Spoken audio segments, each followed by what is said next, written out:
So, we are going to model a katana for visual intent today. It's not going to be quite as precise as what we would do in Solidworks, but it's going to be, it's going to look good, basically. Blender, one of the biggest differences between Blender and something like CAD is everything's meant with an art intent in mind, like a visual intent. So everything's optimized for working in CGI, whereas with Solidworks, you're working with really precise vectors and things. Yeah, I'll show you a couple of examples here. So here I have a curve, which you might call a spline in SolidWorks, and the vector editing tools for it are very basic. Like, unless I'm doing something really simple, I would actually want to go and go into like Illustrator and do my vectors in there and then import them into Blender, just because the tools here are so very basic. But yeah, you can see this is just like a kind of the same type of spline you'd have in SolidWorks. If you're putting these down and you want it to be flat, make sure you're viewing it exactly from the top. Otherwise, you might think you're moving it sideways, but you're moving it down quite a bit. If you do it while you're in the top view, it's going to stay nice and flat. Yeah, you can do all sorts of neat things with curves, just like in SolidWorks. I'll show you an example here. Just got an example sword item here. So this is just an approximation of the sword made out of cubes. And we are actually going to, there's several ways you could potentially model the sword. The one we're going to use is going to kind of have that curve baked in, but another option is you model it straight and then add a curve modifier. Thank you there. So now it's going to follow the curve backwards, so I'm going to change that to -x. You don't need to follow along, it's just an example. But yeah, you could model the sword straight like this and then move it and it'll follow the curve. And that's how you could get the curve you're looking for. Another option would be if you were doing simple geometry along a curve, you could also go into the curve geometry. Yeah, set the bevel. You could set a round bevel like this. That's just a default. But I'm going to set an object bevel. I'm going to select the rectangular curve here. Now you can see it's taking this profile, a lot like SolidWorks would do it. It's going to extrude it along a curve. Again, the problem with this is just that Blender doesn't have very sophisticated tools to work with this type of thing, so may not be the ideal way to model the grooves and stuff on the sword, but it's an option that works for some things. It's very clean. Let's move this down here. Let's move down. Well, I have a mirror modifier set up, so it's going to mirror whatever I do. And here's where we get a problem immediately. We now have this, it's not actually mirroring.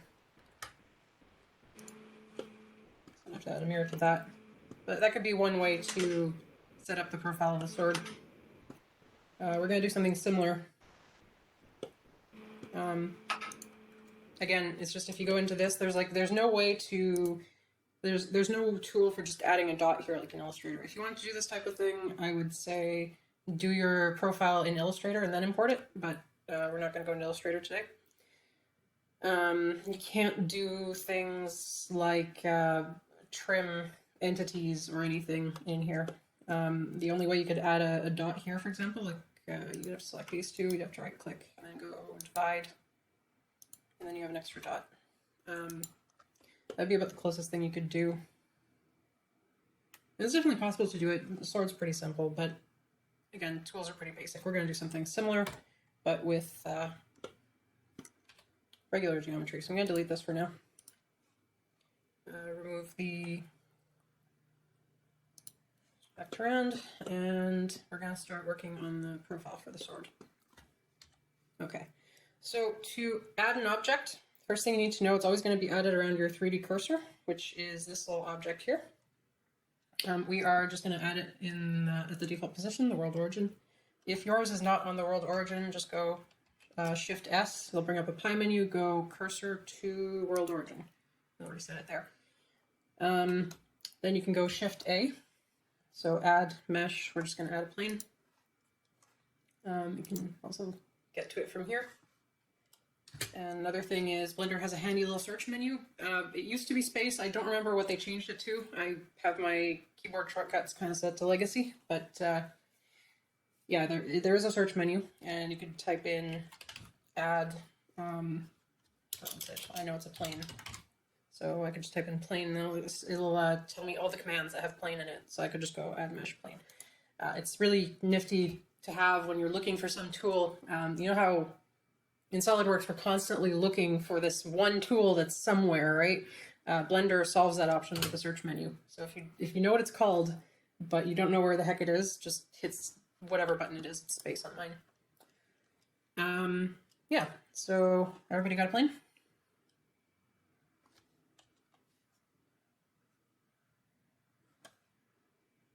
Oh, what happened?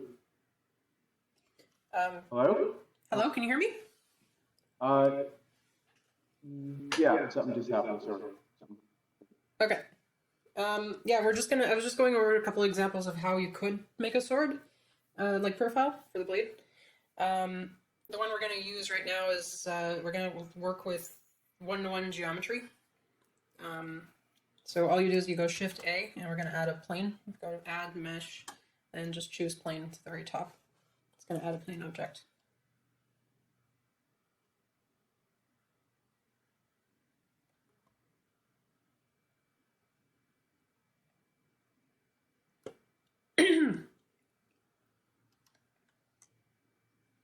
So is everybody up to this step? Okay. Okay.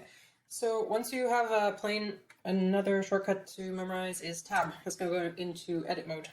It's very similar to going into a sketch in SolidWorks where it lets you edit the actual geometry of the object.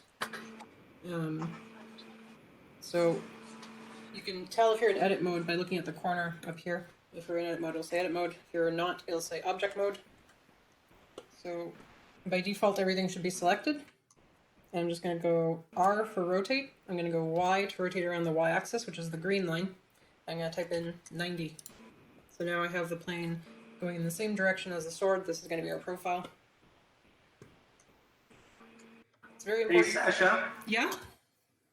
I'm not able to get my plane, and I've been trying with the different, the shift add, and it doesn't come up in my menu.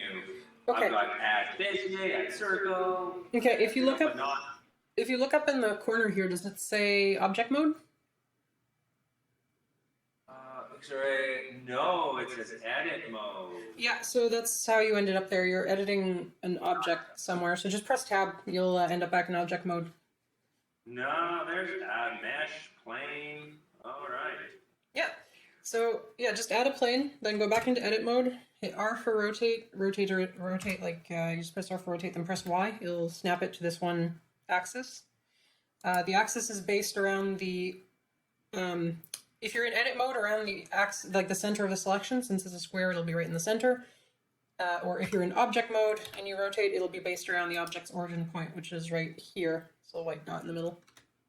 I should probably mention my interface might look a little different. I've got some add-ons and custom theme. But it should still work very similarly.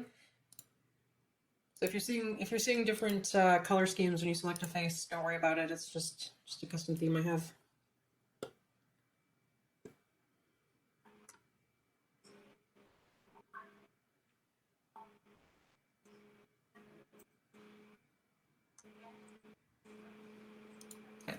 So the next thing we're going to do with the face selected and the plane aligned more or less to the length of the sword there, we're actually going to scale this down until it's about the same size. Go into top view here and you'll see there's a little line. I'm just going to scale it down until it's about the same size. This part's important. Leave edit mode so that the origin stays where it is. You don't want to move the geometry around the origin point for what we're going to do. Now I'm going to move the object itself to be about the middle of the sword. Go back into edit mode, just kind of go back and forth, just trying to match them. It doesn't need to be perfect, but you do want around the right size there. Yeah. After that's done, just go back into edit mode. There are a couple of different things you need to know about selections. First off, all 3D objects, including the output of Solidworks, although it works mathematically while you're building the object, the exported output is going to still be vertices. A polygon is essentially these little dots with connections between them. The dots are called vertices. You can press 1 to select them. Press not on your keypad, but the top bar. Press 2 to go into edge select mode. You can select edges between 2 vertices. And then face select mode is 3, and it'll select the polygon that's being connected. And in this case, we want to select the polygon. Press X for delete and select only faces, so that we're left with just this border. That's going to become our profile for the sword.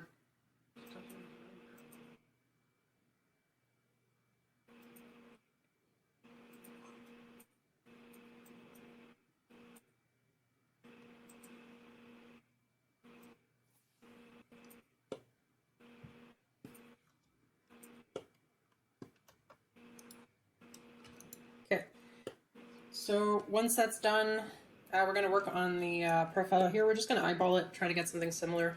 So we've got the blade edge down here. We're going to have a bit of a rounded edge up here. And we're just going to work on the top of this rectangle. We'll mirror it across after. Yeah, for now, let's see, can I do loop cut? Yes. So if you go Control R, you can add loop cuts to an edge. You'll see there's a little dot. When you click on that, and it's a bit hard to see. Oh, is it not going to let me work on an edge? Okay, it's not going to let me work on an edge. Guess it needs the face to do that. There's other ways. So, oh no, it worked. There we go. Okay, yeah, so Control R will add a loop cut right in the middle of an edge somewhere. So you can just add a couple, just go Control R. And I'm just gonna, select the one vertex here. I'm gonna go G, which is grab. I'll let you grab it. And I want to specifically move it along the Y, the green line. So I'm just gonna hit Y. I'm gonna move it to, about here. Just, this is gonna be where the circle starts. And I'm gonna add, or grab this one, and I'm gonna go grab Y. Gonna put it there. So we're gonna put this depression here. I'm gonna go back to edge select mode. It looks like the points are gone. It's just because it's not showing them when you're in edge select mode. But you can click right there and select that part of the line. And now what I'm gonna do is I'm gonna go Shift S. I'm going to go cursor to selected, which is going to put it right in the middle of that edge. I'm going to go Shift A. I'm going to add a circle. It's going to be huge, so we're going to you can just take the amount of vertices. Let's turn that down to 8. So another difference between SolidWorks and SolidWorks, things are vectors, so a circle is a circle. In this, you have to define how many vertices it has, unless you're working with curves. And again, doesn't do curves as well as SolidWorks, but yeah, I can just drag this radius down. Right now we're working at a pretty small scale, but you can just drag it down to like this. Get a center on that. Let's see, let's rotate it along Y by 90 degrees. Gonna go into polygon mode just so I can see what I'm doing. And I'm gonna scale it just until these dots are just overlapping. Doesn't need to be perfect. Now we've essentially got this curve that we're going to work with. Staying in Vertex Select mode, you can just click anywhere in the empty space to deselect. I'm going to delete these 3 vertices, so you can go click one, Shift, click to select more, X to delete vertices. I'm going to go back into edge mode, and I'm going to delete this edge. And there we go, we have this little divot. The thing to note is that these are actually still 2 vertices in most cases. Did I have auto?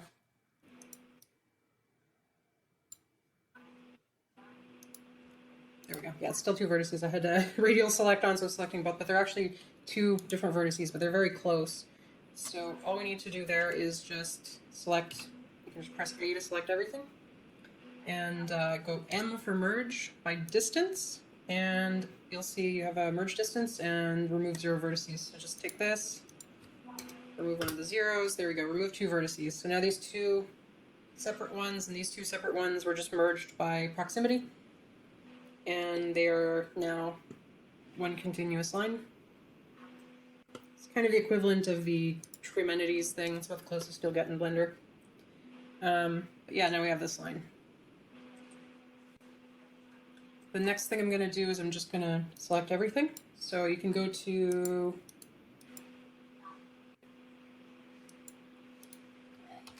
come on. Select from the, I know the shortcuts, I'm not used to using the toolbar, but you can just go B. Box select. And if you go press G, Z to move it up and down, that's the Z axis, and I'm just going to move it down to be a bit more realistic of a sword width, because right now it would have been a big block. I'm going to take this vertex here, and I'm going to go Control B. Control B is the bevel command. It's like the fillet or chamfer command in Solidworks.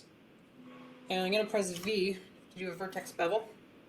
And it's going to give me this effect right here. Right now it's a chamfer, but if I roll my mouse wheel up, you'll see it gives me more points. Don't want to go for too many, but we'll maybe go for about like a 3 to 4 point bevel, something like this. That'll be the back of our sword. And then the last thing we're going to do is put in the curvature of the blade. We'll start by selecting this edge.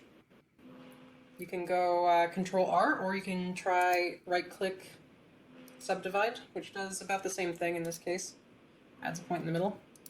I'm going to take the blade edge, and I'm going to move it very close to the world axis. You can actually look up here. If you go to Item, Vertex is going to just show it along the Z, so you don't want it to be below the world axis, but you do want it to be a pretty thin item. In fact, if you did want a razor edge, that would, since it's just a visual model, that's fine. You could go 0, and that'll be perfectly aligned to the world origin.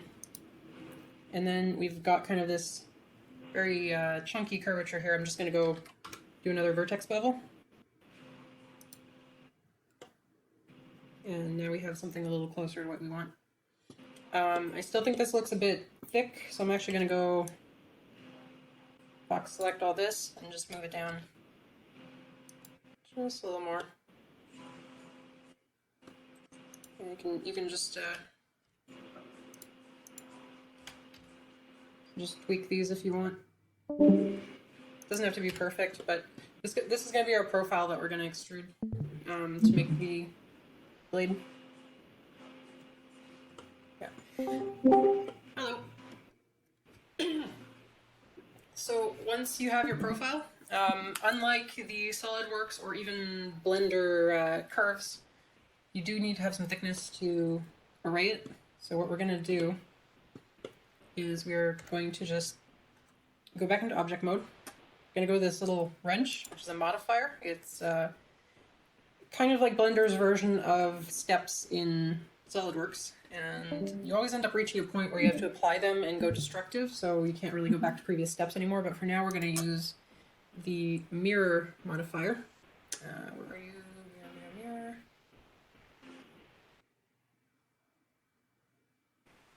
Oh, right there. Mirror. Yeah, so the axis we're going to mirror on is going to be the Z axis, I believe. I'm just going to go Control A. I'm going to apply the scale. Control A, apply rotation, and that'll just, in case this has been rotated, there's going to be a local and a global axis. So, for example, if the cube's Z-axis was matching at first, so up and down was up and down, and then I rotate it 90 degrees along the X, now the local Z-axis is this way, which can get a little confusing. If you go Control A and apply rotation, you will apply the rotation to the object. So now the Z's match up again. So I want to mirror along the Z. I want to bisect.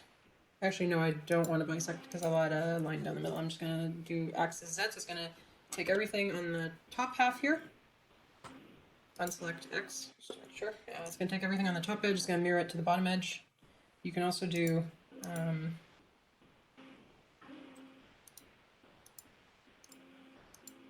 there's usually a different way to do this. Let's just select which side you're going to mirror, but this one's being a bit odd. I have an add-on that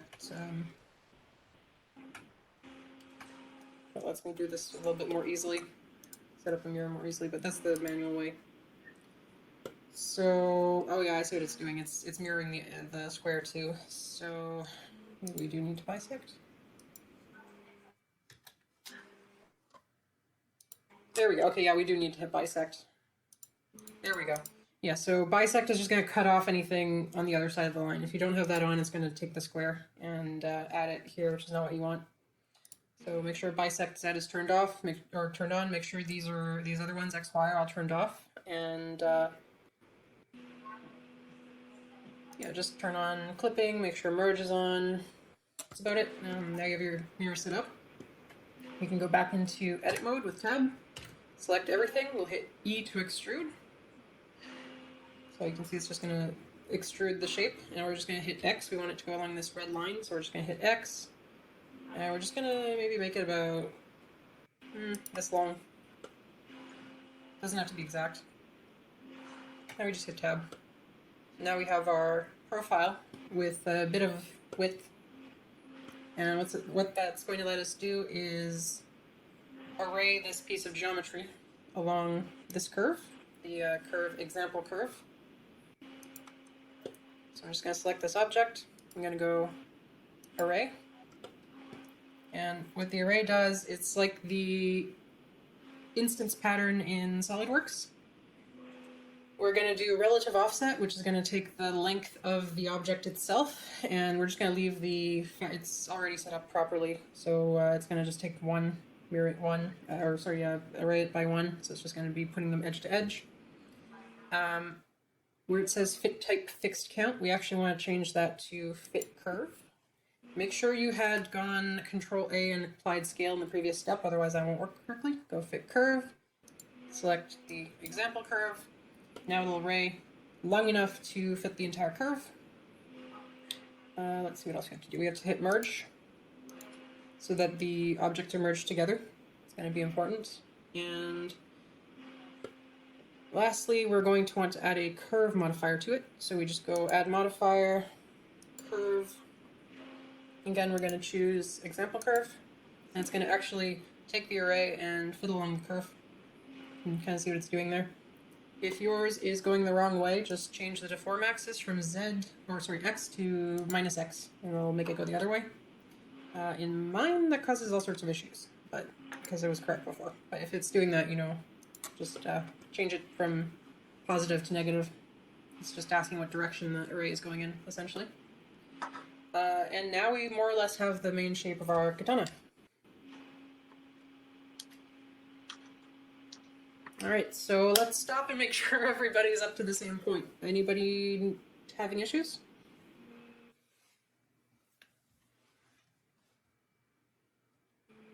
No one? Okay. Also, always good to save. Just go Control S. Yeah, save often, just like any other program.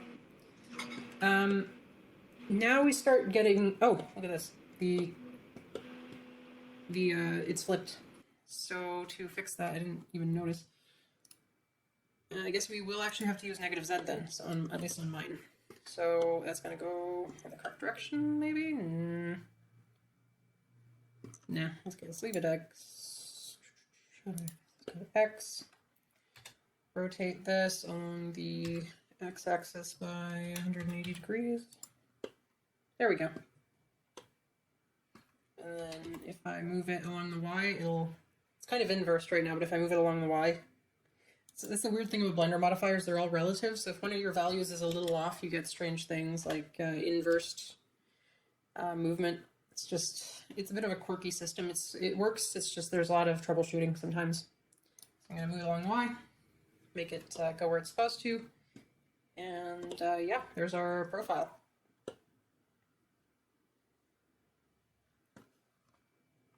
Let's see what else I can do here.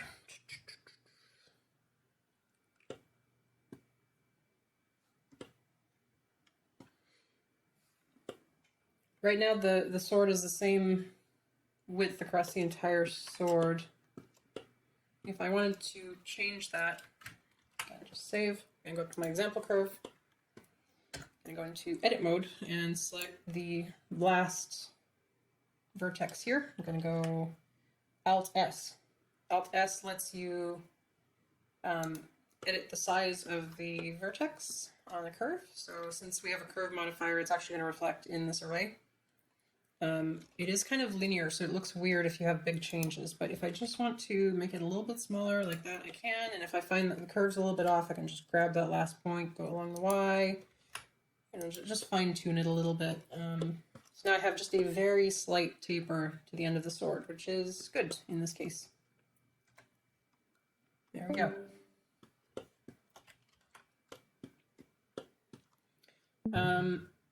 Yeah, now we get to the point where, again, Blender, we've worked with these modifiers, which are a little bit like steps. You know, you can go back, change them, turn any of them off, on or off, basically suppress them. But now we want to add this, the tip of the sword. And unfortunately, to do that, we have to go destructive, which means we have to basically bake all this in. You can just apply everything as is, but another thing you can do if you do not want to lose that progress, you can make a backup, just go Object, go Convert to Mesh, that's going to bake everything in. And then right down here is where you see the little menu, it just pops up. As long as you don't do anything else, this will stay up, just click Keep Original. Now you have two, you'll have Plane and Plane 1. Plane's the original, just select it, go H for Hide, make sure your mouse is in the middle area so it works, just hide it. You'll see it's grayed out now, so it's not gonna, you're not gonna select it by accident. Still got all its modifiers. Select the new version, you can see everything's been baked in. If I go Tab, see everything's been baked in along the length of the sword. I'm just gonna save. I'm a bit paranoid about things. Back into edit mode, just gonna be in Vertex Select mode. If you Alt click between these two vertices here on this edge, it's actually gonna select a loop, which is what you wanna do. I'm gonna go press the period key so that I'm centered around it. And then I'm going to go and go into top view, and we're going to add a tip to this blade after we get this bit sorted out. So we're going to do a couple things. First off, we're going to select,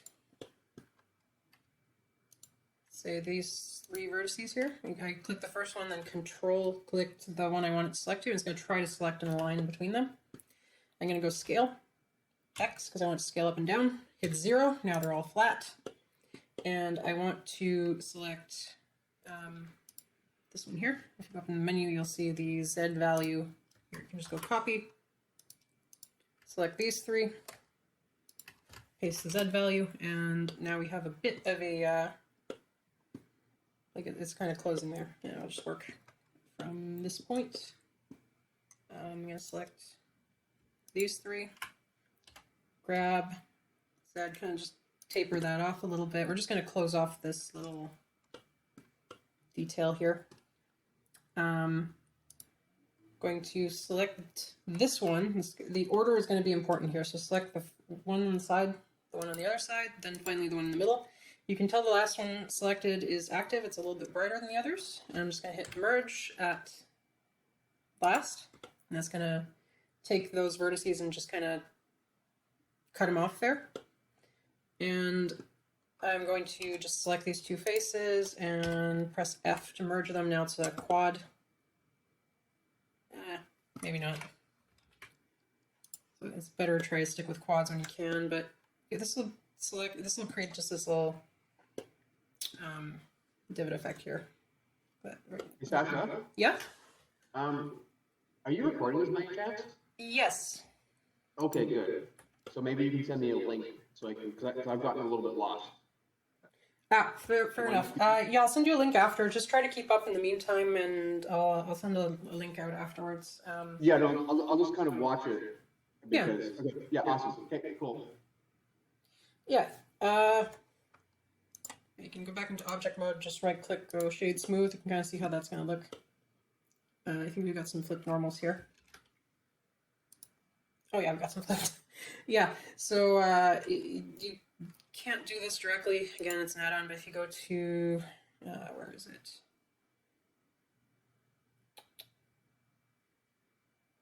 Is it face? Yeah, it's face orientation. So if you go to this little menu here, the overlays menu, you can click face orientation. It'll show you the direction of the faces, and essentially you want to avoid this multicolored weirdness. Select everything, go into face mode, Alt N, and go recalculate outside, and now everything should be blue on the outside. Turn that back off. And yeah, that looks a lot better.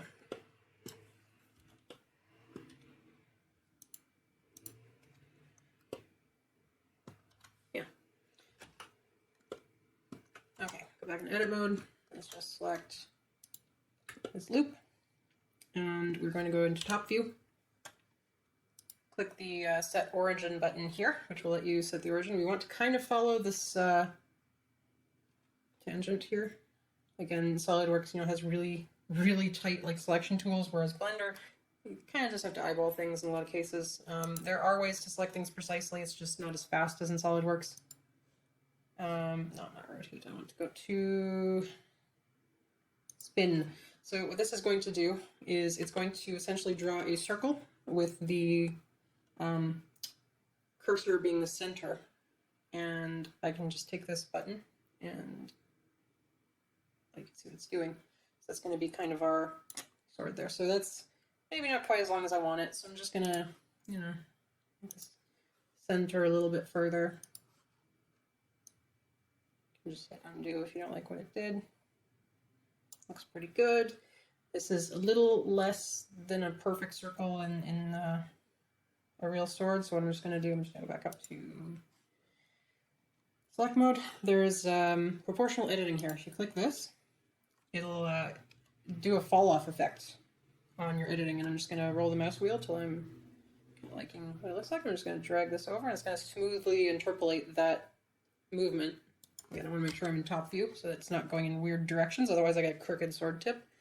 I'm just gonna make it go like this. Yeah, that's good. So now we have the bottom of the blade. The top we're gonna have to deal with. So what I'm gonna do now, I'm just gonna zoom in a bit, deselect everything. Right here is the last straight path before we did the curve. I'm just going to press K for the knife tool. Okay, click on that, and I'm going to drag out a line. I'm just going to kind of try to get it more or less straight here in terms of following the tangent of the blade. So something like this. Maybe here. Maybe I'll just cut it to here. That's straight enough. So I'm just going to click here. Now I want to press, what was it, X for cut through? Is that it? No, it was Z. Let's try that again. Z for cut through, press enter. Why is it not working? One moment.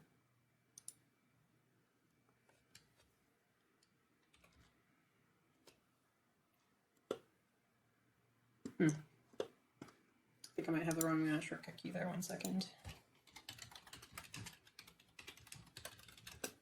The knife tool doesn't have a pop-up box, unfortunately, so it can be a bit annoying to use at times. I'm just looking for the cut-through mode, so it goes over to the other side. I suppose I could just mirror it, but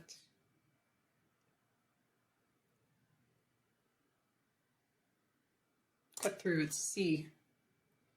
That's strange. C, I could have sworn used to be for, maybe I changed it. Used to be for keeping everything in a straight line. Okay, K for knife tool. Let's try that again. Select this, go C. Yeah, that selects a straight edge. What the heck is it talking about?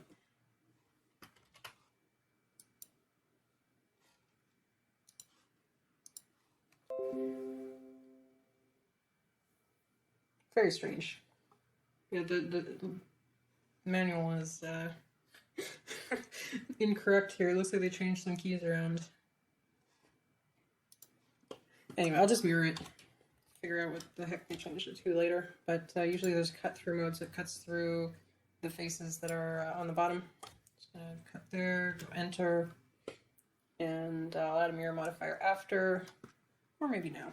I'll just go back here, make sure the object is selected, add an object just like before, a mirror, and change the axis to Z, turn off X, bisect on the Z, clipping, make sure merge is on, and make sure that the right side is being mirrored.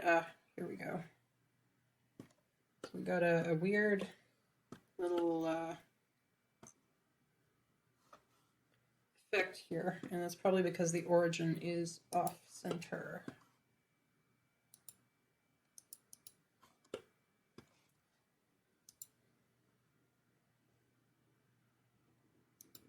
There we go. So I just did object origin, set origin to geometry, and since this thing's symmetrical, it's going to set it right in the middle, and then everything's going to get hypothetically merged back together.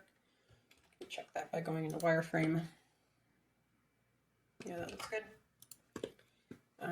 Just gonna go with a little drop down arrow next to this, apply it, and now,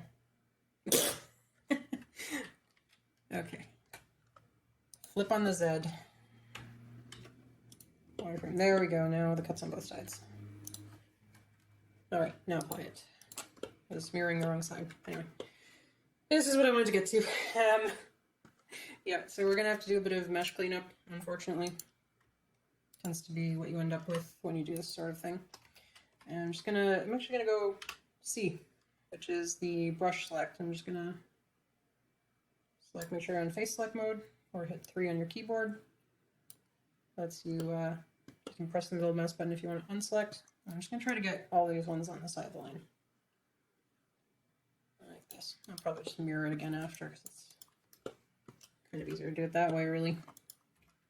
But I just want to get rid of all these faces because they're just extraneous faces. Could do a Boolean, but again, that would just produce messy geometry, so I'm just going to do it this way. Gotta go delete, just go faces. Yeah, I can see what it did. Going to go back into object mode. I'm going to add another mirror, but this time I'm going to leave it live.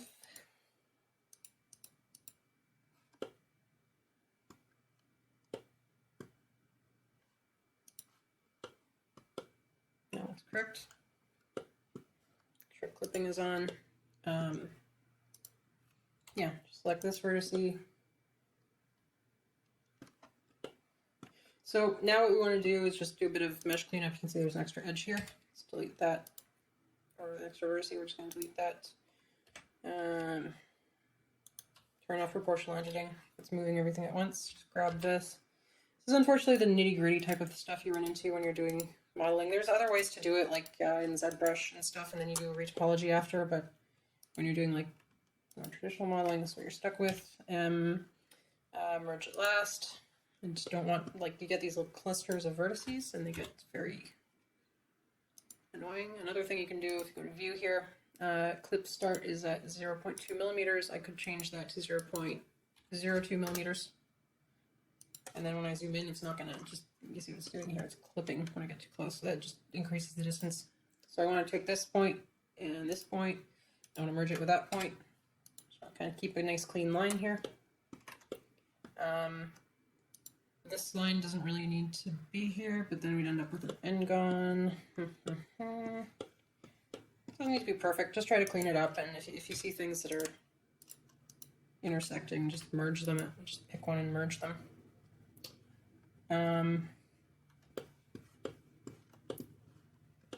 Yeah. Should be good enough. It's not exactly subdivision compatible. I guess probably no one knows what that means, but yeah, we'll just apply mirror again. Select this entire loop. We'll go Control F and grid fill. Ooh. Kind of hope grid fill actually works with us. Let's go span of 2 and a raw set of. I just have to experiment and see what works. I'm just trying to get it to actually go horizontal, more or less like this. Maybe increase this. Holy moly, that's bad.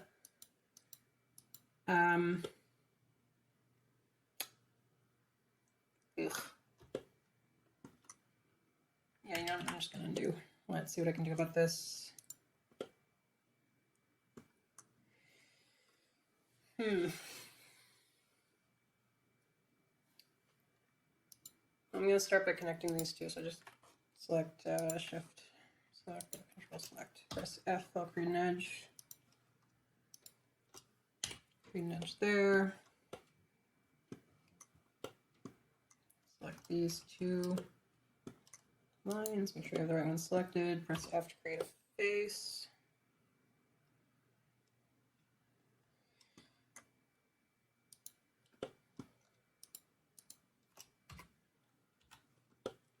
Another way to be doing this would be to go into ZBrush and or another sculpting program and just sculpt the sword, then worry about retopology later. That's kind of a good way to handle this. Or you could try doing a boolean on this. It would still have a messy edge, but at least the fill would be done for you.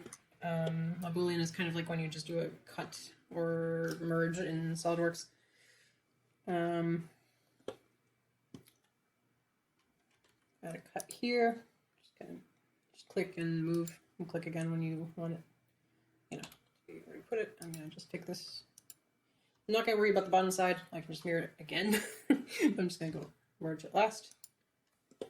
And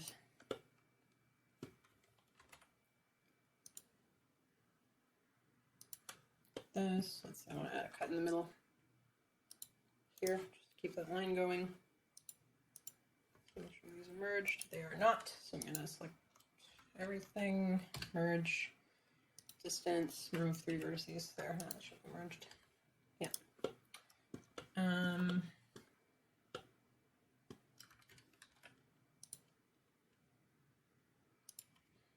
not going to worry too much about it, but I do want to get something that doesn't look absolutely terrible.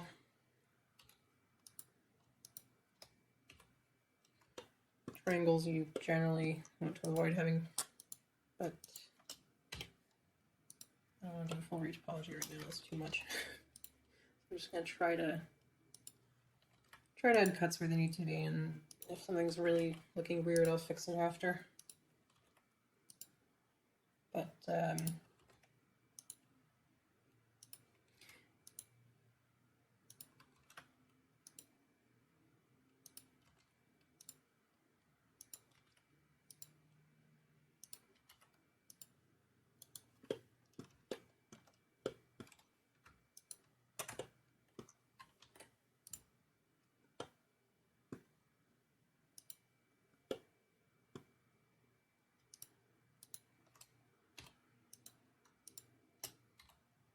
if I set this up correctly, I should just be able to select this edge and just go F.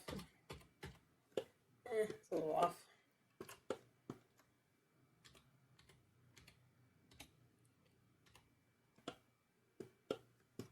Anyway, that could be a lot better, but I'm just pressing these edges and then just double tapping G to edge slide.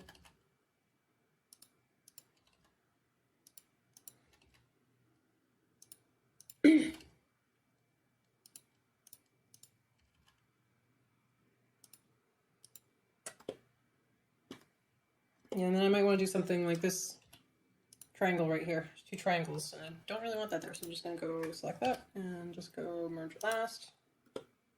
Now I've got, unfortunately, an ungone, but I take this. Oh, at least I don't have an ungone anymore. Anyway, let's not get too hung up. It looks okay as long as you don't look at it too close. You could go and do a full retopology of this or do different methods, but that's not really what we're trying to focus on. So I'll just do this quick.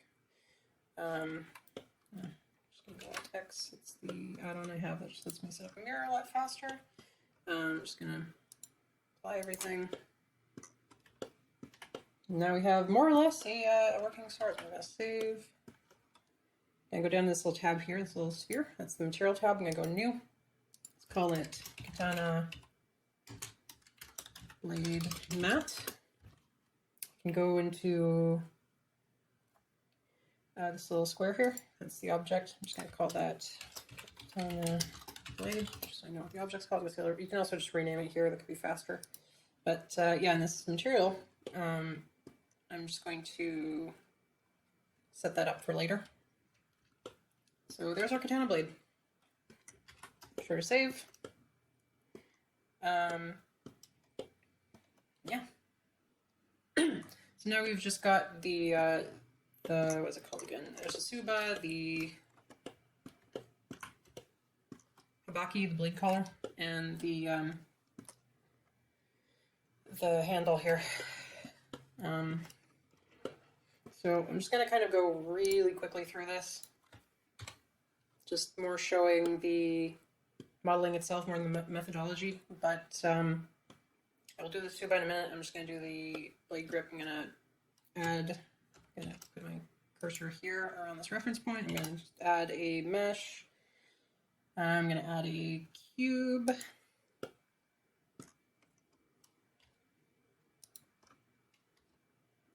Again, this model is more for visual intent than anything else, so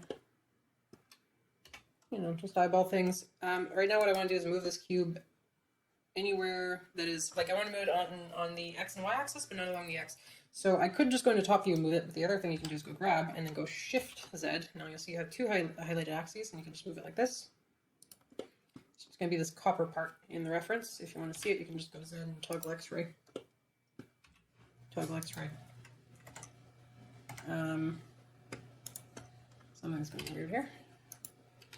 Oh, because I'm in material preview, go solid, and then go toggle X-ray, and well, your models will barely be visible now, but they're there, trust me. Turn that back off, kind of know where it is. Just gonna go to the X. Kind of just get the orientation right, go rotate around the Z, which means it's gonna rotate along the up and down axis, right? Try to align it as best I can with the blade. Do this. And just visual model, don't care too much about like internal geometry or anything. I'm just gonna make this little copper thing. I'm gonna go tab in. I'm gonna add one cut right here. And then I'm just gonna take this face on the side, go scale on top to bottom of the Z. Click. Now I have this little copper bit.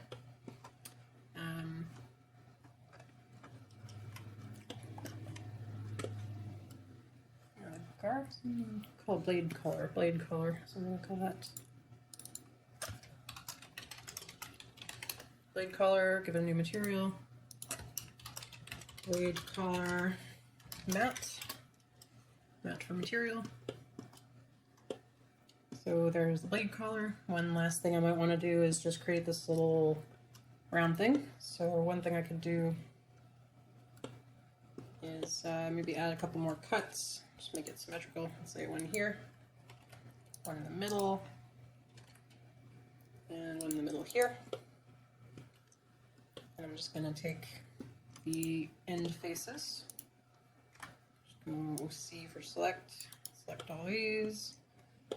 I'm going to extrude them a bit. Actually, you know what? Undo. I'm just going to cut right there.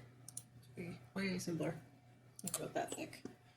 I go into face select mode, I can alt click this edge, and that's going to take this edge and basically select the loop like this. I'm going to go E for extrude. That's made a new extrusion of geometry, kind of like the boss in Solidworks.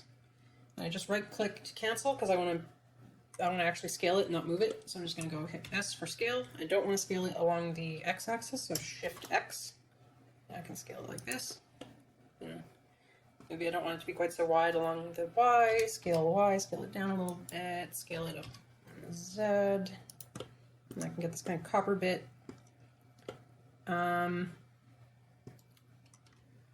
Let's see, I should be able to take this loop here.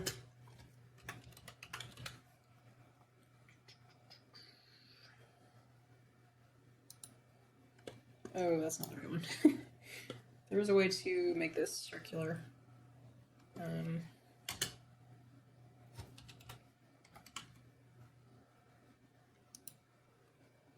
There it is, to sphere, but if I just have one loop, so I'm going to do this. I'm going to, let's say 0.5. I'm going to select the other loop.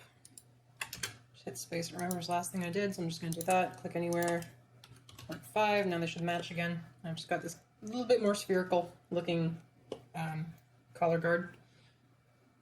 And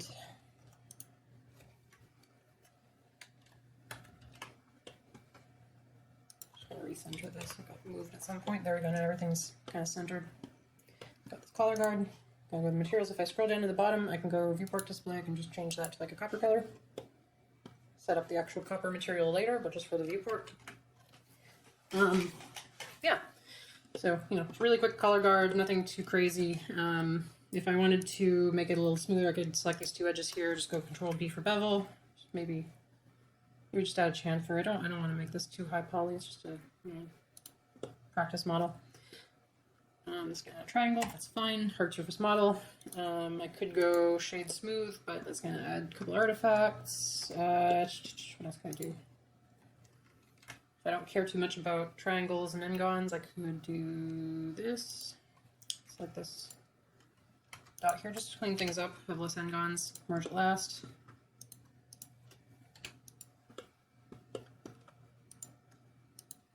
Get rid of these. Oh no, I can't. Anyway, let's go here. Yeah, that'll work.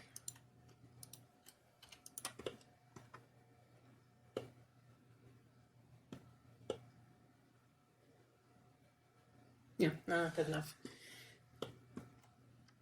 And then just add just because the shading is a little weird here, I'll probably want to add a sporting loop. I can just select that loop, go Control B, just add a little chamfer there, and that will help keep any weird shading right there to that one loop. I could even do the same thing by selecting, I go Control Select, go around the entire object a little bit at a time. I don't want to go from one side to the other because then they'll probably select across the middle. I could go do this and then even inset the loop. Again, not aiming for perfect geometry, just trying to get something that's going to be quick, and that's a whole other can of worms, is optimizing your topology. Since this thing's rotated, what I'm actually going to do is I'm going to go back into edit mode. I'm going to go, oh, this reference isn't right. Okay, so we go on reference save. I'm going to add a circle in this case, I think. Yeah, I think we should work across a couple circles. So I'm going to go add a circle. It's going to be huge again, so I don't know, it's going to be tiny this time. Okay, sure, do what you want. As for scale, there we go.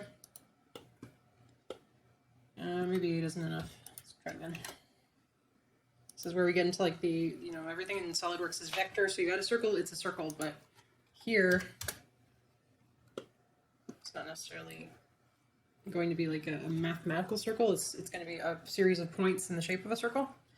So I think 16 is good maybe. I don't want to go 32 just because it's going to be a little bit higher poly. Let's just scale it up again. Until I have the right size here for this Suba, which is the guard. I got it from the top. Doesn't have to be perfect, I just want to try to get aligned as much as I can. Rotate that along the y-axis by 90 degrees. Now it's same orientation. Let's go into edit mode. And scale it along the x till it matches kind of this shape here. And I'm gonna actually take these points. I'm gonna mirror it later. Let's see. Side view.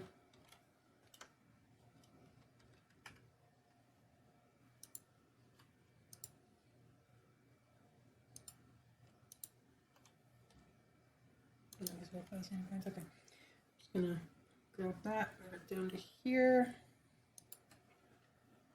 Do a little vertex bevel just to get a crease in there. Let's do 3 points.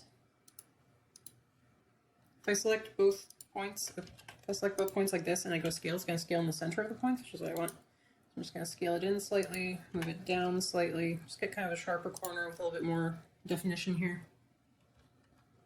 Start to see against the reference. I'm going to take this middle point, proportional editing, grab, Z.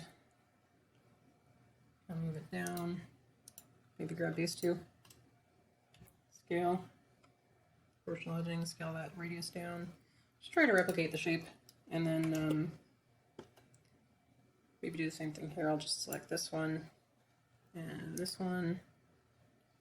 Just go scale on the X, or sorry, Y.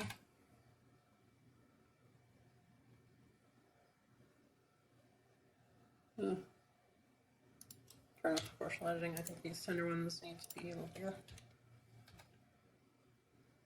Like that. Anyway, yes, that's just the outline of our Suba here. So I'm just going to go tab out of here for a second. I'm just going to add a mirror modifier. I've already gone over it, so I'm just going to use my add-on again. A lot faster, as you can see. Yes, if I go into edit mode, I can still see these points, but when I'm out of edit mode, it's going to do a bisect. So probably just for the sake of getting everything centered, I'm just going to go and apply this.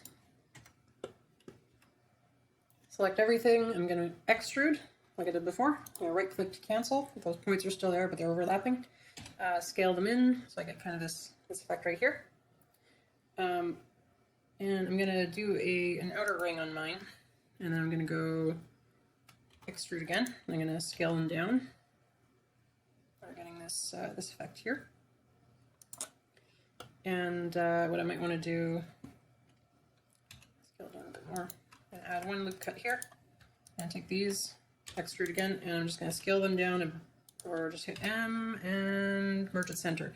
So the center point's going to be all triangles. If other stuff is getting in the way, I can hit the / key on next to the number pad. That'll isolate the object, and then I can see what I've done. I think these points right here are a little close together. So what I'm actually going to do is I'm going to just take these, select the middle one at last, M, merge at last.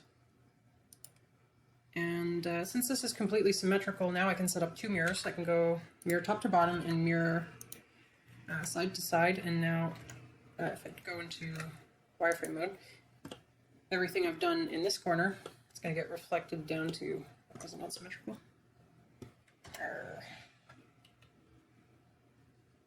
Why are you being... Oh, apply the scale. It's the merge modifier. It's merging a very small distance, but because it had to be scaled up so much, it's just essentially merging vertices at a large distance. The object has an internal scale. Sometimes when things act weird, you just need to apply the scale and it'll fix everything. Just how it works. Yeah, so now I'm getting the effect I want. I'm getting these merged a little earlier here. It's not perfect, but they're supporting loops for the shading, so it'll be fine. And then I want to take these, I want to take all this and I want to extrude it. Just to be safe, I'm going to select everything, go Alt N and recalculate outside, make sure all the normals are correct. It's always a good thing to do once in a while, just to turn on that face orientation, just make sure everything's blue, otherwise you get strange stuff happening. Yeah, so I'm going to loop select this, I guess I'm going to apply it. Again, you always have to go destructive at times to do this. Yeah. Maybe I can just go around it like that. No, it's selected. Still mirrored, yeah, okay. Just gonna take both these loops, and to select another loop, I go Shift Alt, click. Shift is always add, and then I'm just gonna go extrude, right click, because I don't want to move it. I want to scale it. In this case, it's gonna scale between them, and I want to scale it along the X, like this. And now I've got this nice little guard piece, and the last thing I might want to do, just for visual interest, is add a little fillet here. So I'm just going to go bevel, just going to be very small. Oops, if it's going too fast, I just hold Shift, it slows down the movement, and let's just go 3 cut like this. Just add a bit of visual interest. Shade smooth. Turn off the wireframe. Kind of see what we've got. We've got a bit of a messy result here, so that tells me that it needs another supporting loop like this, because the shading's getting dragged across this area. And this is where you get into like topology optimization.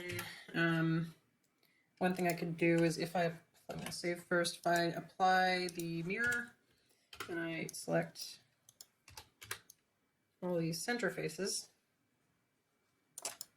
delete faces, and select this boundary edge and go Control F, grid fill. Great job, grid fill. Let's go offset. It's not to be diagonal like this. And yeah, it looks about correct. It's not perfect, but yeah, if I increase the span, then they won't match and things are going to get wonky again. Yeah. Grid fill is not always perfect, but here we go. So that's technically much better geometry. It'll shade a lot smoother, and it's better for a lot of reasons, but again, if you're trying to keep things quick, sometimes you can just get away with a boundary loop.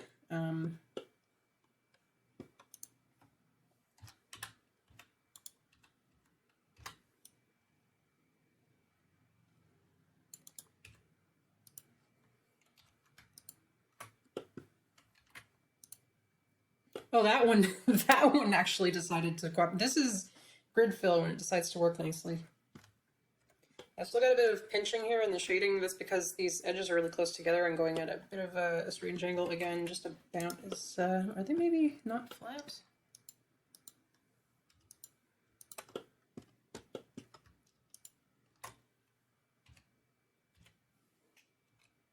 No, they're flat. Okay.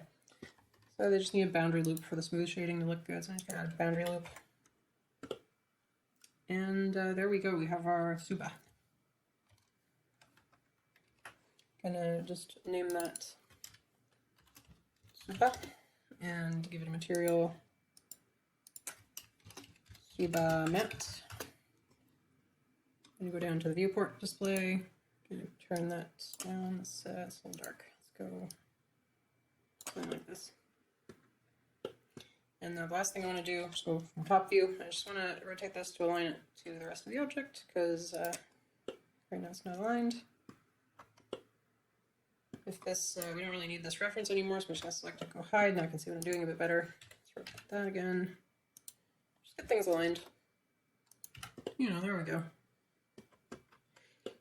The last part that we might want to model is this handle. There are a lot of different ways to do that. I'm just going to do something quick and dirty because I don't want to have to deal with these, the wrap here. There's different ways you can model that. Personally, I would either sculpt it or try to do curves in ZBrush and then retopologize everything, but it is way beyond the scope of what we're doing. So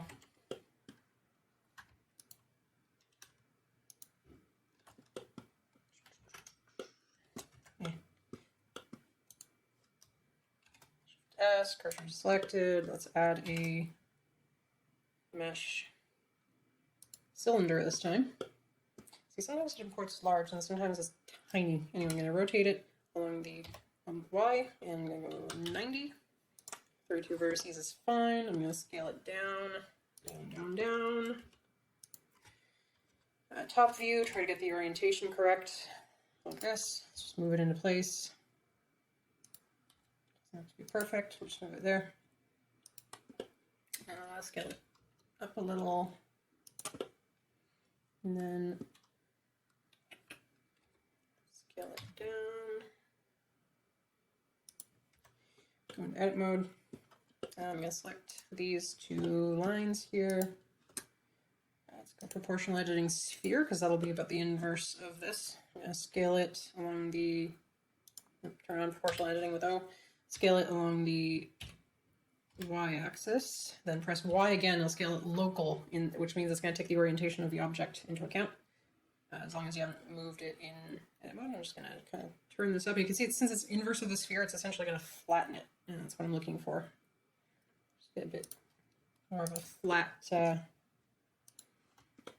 grip with rounded corners. So there are probably better ways to do this. I should have started with a cube, but whatever.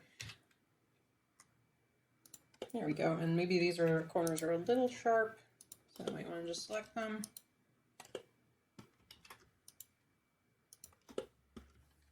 Bevel. Give that some nice, give a nice fillet. I'm going to take this end on here at the end. Let's go over. I'm just going to take that and grab it. I think I can go No, somehow let me do that. Okay, let's just grab it and move it around. Ah, there we go. Z, hit Z twice. I'll move it along the local Z. Got our handle here.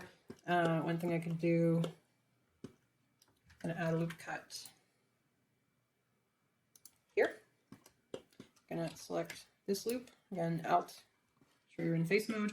Gonna extrude, right click because I want to use scale mode, scale. I don't want to scale it along the local X. I'm going to go Shift X, X, there we go. Oh, it's, sorry, local Z. Again, because I rotated this, now this is Z now, so scales Z and then Z. Now it's going to be scaling like this. Turn proportional edging off first. There we go. Now I've got this part of the Suba. I'm going to give it the same material as the Suba too. But first let's select this, give it a little bevel. This is probably good. I'm just going to select, easy way to do this, I'm just going to select this loop. I'm going to go H to hide it. I'm going to press L for island select. It's going to select everything that is attached. And since this is hidden, it won't select it. And I'm just going to go into the materials. I'm going to go new. And then I'm going to go press the plus because I want 2. The second one is empty. I'm just going to assign it super material. And it should, as soon as I click assign, you can see it's been assigned the material. Go Alt H, A, to just deselect everything. I think it's different default now. The old way was you press A, it selects everything. A again deselects everything if everything is selected. I think it's Alt A now to deselect everything. A lot of shortcuts changed. Anyway, the basic material here I'm just going to call handle matte. Yeah, let's go with that. We're going to change that to color of kind of a darker red. Could go into proportional edging again if I wanted to. Maybe add a little bit of a taper to this. Add a couple of supporting loops. Again, just Control R, then roll your mouse. I'm going to add just 4. Right click because I want them to be centered. I'm going to take this right here. I'm going to just, oops. Okay, select mode. I'm just going to take this. I'm going to extrude it first like this. I'm going to bevel that. We have an ingon here. It's not ideal, but you know, whatever. I'm going to take this one line here. I'm going to do a tiny bevel. Why are you not selected? Yeah, because I accidentally hit extrude. Sometimes you get weird stuff like this accidentally, and then you just have to, it's usually double vertices are overlapping, so I just go merge by distance. There we go. Back to normal. Select this line. I'm just going to do a tiny bevel like this. And reselect the center loop, and I'm going to scale this down. And it's not very visible right now because it's trying to average the shading. So, you know, there's a couple ways to deal with this. I'll just do like the brute force way, just add a supporting loop.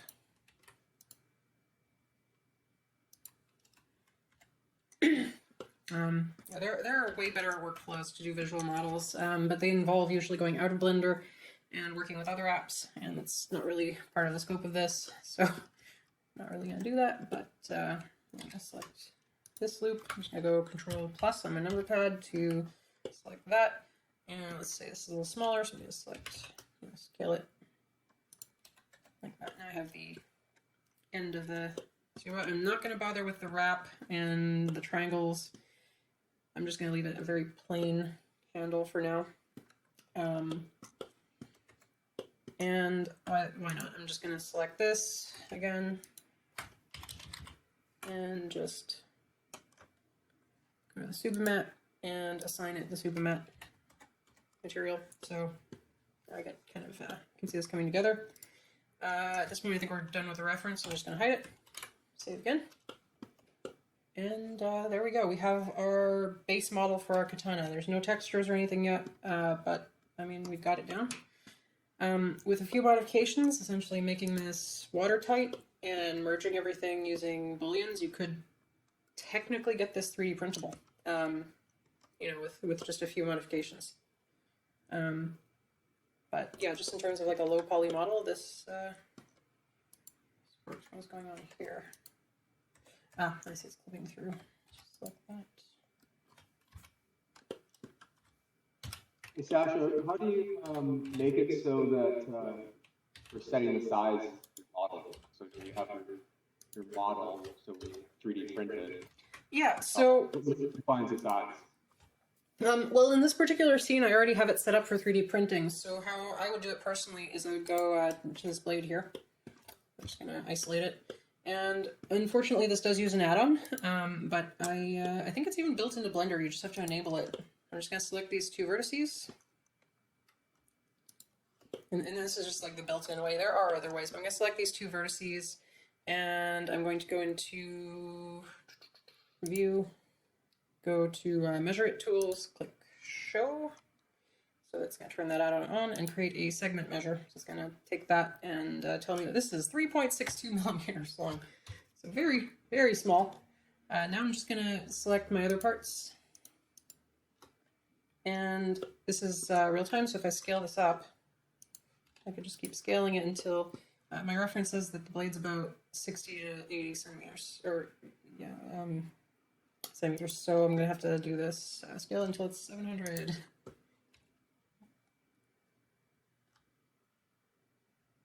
Close enough. There are other ways to do that. I have a CAD add-on. I can select 2 points and then just set the distance between them, and it will essentially do this, but in a different way. It's just that one is a paid add-on. You would have to buy it. It's not expensive, but not something that you have currently on your interface, so there's not much point in showing it. This would be the kind of more like manual way of doing it. There we go. Now it's properly sized for 3D printing. Just to optimize things, it might be good to apply the scale. Just with everything selected, go Control A, apply scale. Now this is the actual scale instead of just scaling it up in as a post thing. There's a bit of Z fighting going on here, which tells me that these two surfaces are maybe a little too close to each other. So I'm just going to scale this along the Z a bit, make it a little thicker. Again, go apply the scale. When you get to this scale in Blender, things get weird. The Z fighting gets crazy.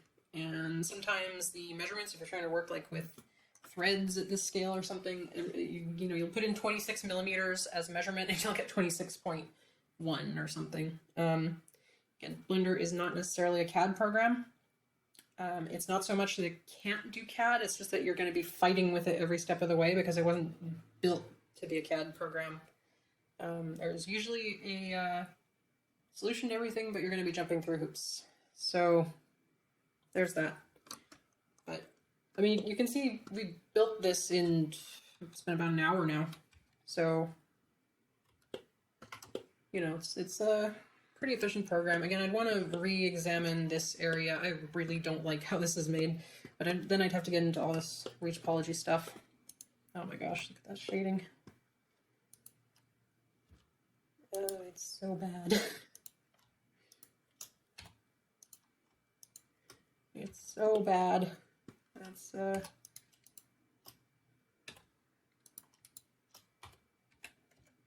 see, just that helped a lot with that nasty little face there, and you essentially want to retopologize this area if you're doing it for visual. If you're doing it for 3D printing, it doesn't matter. You can look at the models Solidworks will spit out. It does really good joining certain surfaces, but CAD software will often give you results like this, because the CAD software doesn't care, and neither does your 3D printer. If there's enough edge information in this area, it'll print. It's just this shading interpolation. When we get into visual stuff, it's essentially trying to take the shading of this face and interpolate it with this face, and they're at 90-degree angles to each other, so you're getting this nasty little interpolation triangle here. And again, there are ways to do that. I could try doing a Boolean and get a curve that's more like this. I could add edge support loops. I could be doing this in ZBrush and then retopologize it later. I'm just showing the way that's like all in Blender, because that's what everybody has access to. Blender is interesting because it tries to do everything, but it's not necessarily the best at everything. So if you're like serious about doing visual work, then you end up bringing in other programs. Like I'll use ZBrush for doing more freehand sculpting, whereas Blender is more for, you know, I would do the body of the sword like this, and maybe I'd do some booleans in ZBrush or something. And then for texturing, and we're going to do texturing in Blender, in a minute. But for texturing, usually I'd use Substance Painter. And even for UV mapping, I don't actually like Blender's organic UV unwrapping tools. It's really good for hard surface. They're really well built for hard surface, like this sword. But when you get into like organic models, it does a very poor job essentially skinning the model. It's kind of makes, like, imagine you have a wolf and then you turn that into a wolf pelt, and that's determining how your texture is projected. Blender's tools for doing organic models like that are not that great, so I actually use a different software for that too. It's called Rhizome. So yeah, you have to. It's like when you start getting into 3D, you realize it's an ecosystem, not so much one self-contained package, which is why it's so frustrating when you run into like Solidworks, which is $10,000 for a premium license. It gets crazy expensive very quickly because it's not just one program. Even if the programs are only a few $100s, it's rare that you end up using them alone.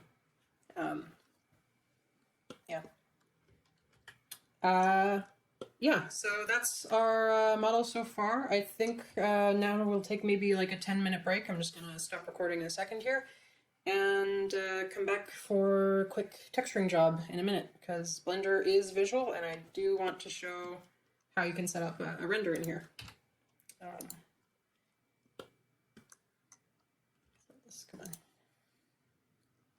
So there doesn't look like much right now. I'm just going to select this sword and I'm just going to go crank up the metallic, like EV recompute things.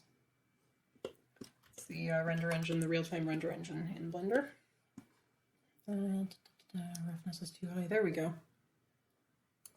So very basic, very quick metal here.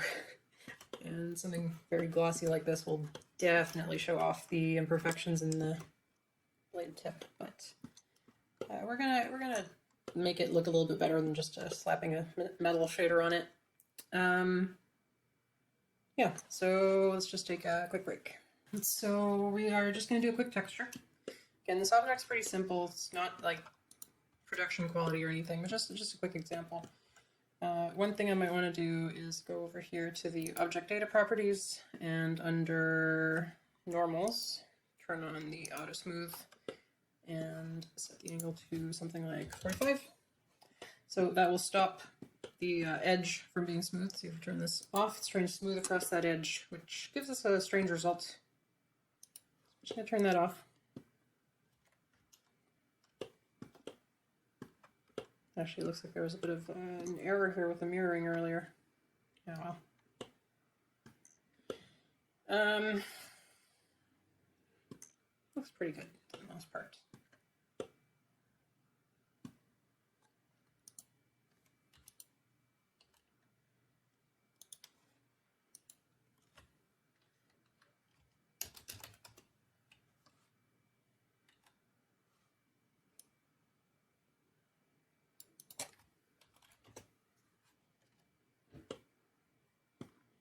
Okay, anyway, let's just sharpen up the edge a bit.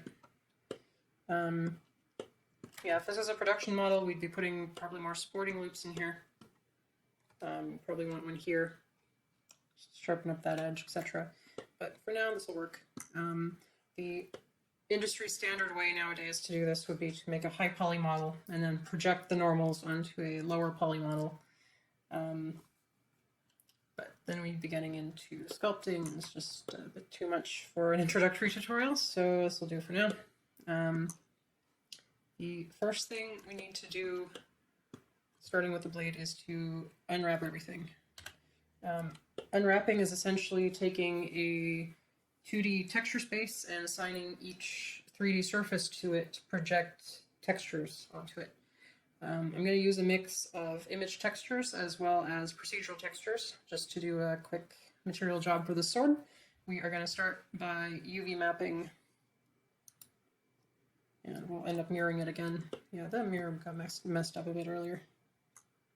Anyway, I'm going to just leave it as is for now. But if I go to UV editing, and how did this happen? Something got skewed earlier. There's like a double edge here. So I'm just going to go to the modifier, or I'm just going to use that one this time. Just going to go mirror, and I'm going to select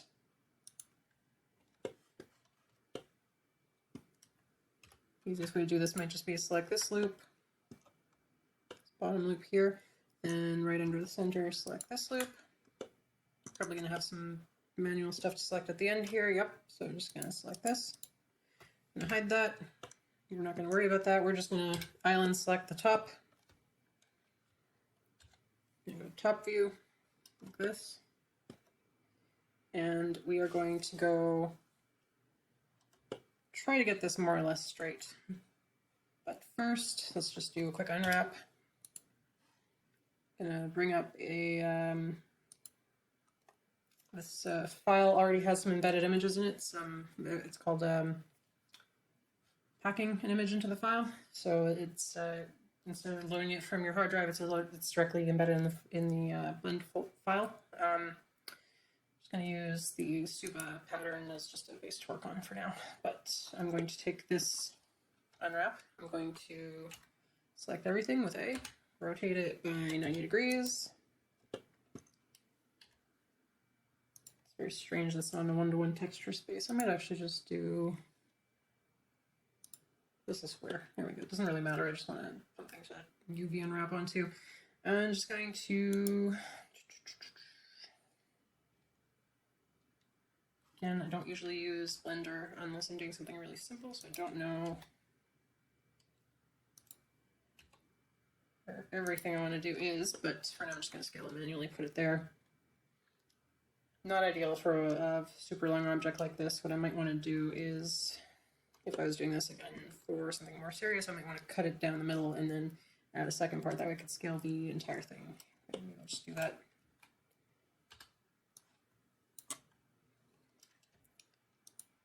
Select about half the blade. And I'll just go U to unwrap that again. A to select everything so I can actually see right. Something is floating over there. Fun times. Let's just hide this.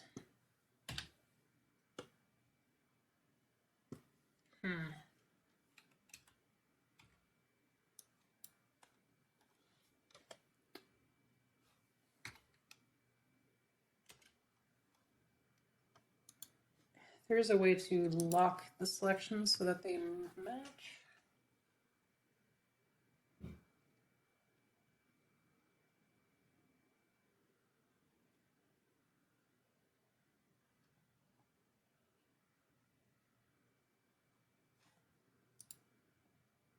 In a while. I'm just gonna do that.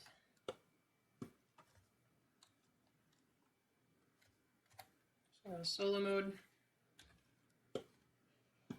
Select this. Try to get a nice selection. Oh, I see. It's just this edge here.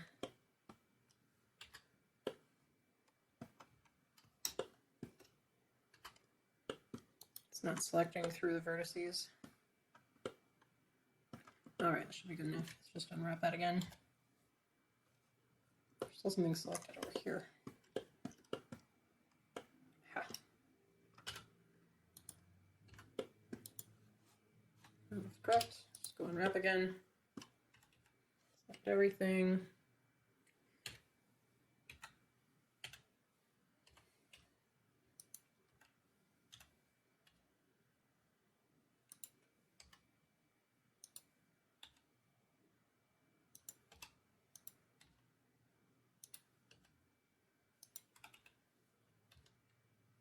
Just get a bit more texture space out of this. It doesn't really matter because this one's going to be procedural anyway, but you know, if you were trying to pack a UV map, a very long object can be split down the middle. In some cases, just give it more texture space. I'm going to rotate this by 90 degrees. Just want this horizontal, just out of habit, if nothing else. Yeah, so this is going to be our UV map for the procedural modeling, and since we're mirroring this, it should project over and produce a symmetrical copy on the other side. To set up this material, first we go to shading, and this will show us the material we set up earlier with the metallic shader. I'm just going to zoom out. Sometimes the view is a little odd when you first come in here. I'm going to hide these references just because I don't need them anymore. select this blade. And let's see. First we need an input. This is going to determine texture coordinate. This is going to determine how the texture is going to be mapped on the surface. So you can map it in object space if you're doing procedural, but in this case I want to do UV. I'm going to add an input of the texture coordinate, then I'm going to go texture and add a noise texture. Make sure you don't add the white noise texture, they're not quite the same thing. UV is going to be the projection. I want to plug that into the vector, so it's going to project over the UV map. And now I'm going to take this factor of the noise texture and I'm going to plug it into a vector bump map. Take the factor, plug it into the height of the vector bump map. It's going to add essentially fake geometry, and what I'm trying to do is just add a bit of a texture here. It adds detail that is not physically there on the 3D model, just for visual use. And I'm just going to take this normal output, plug it into the normal input of the principled shader here. Let EV recompute. And right now it doesn't look like much. I have an add-on enabled, comes with Blender, called Node Wrangler, so I can Control-Shift to see the output of this node directly. And right now it's not really doing much, so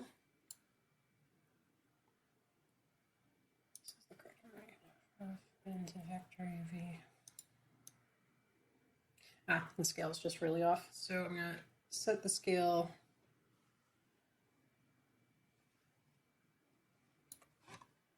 really high, because we did scale this up to some crazy dimensions just because we were scaling it for 3D prints. I'm going to scale it up to like, just go 900. There we go. That looks about the right size for scratches. Maybe I want to go, let's just round it off to 1,000. There we go. So these are going to become our scratches in a second.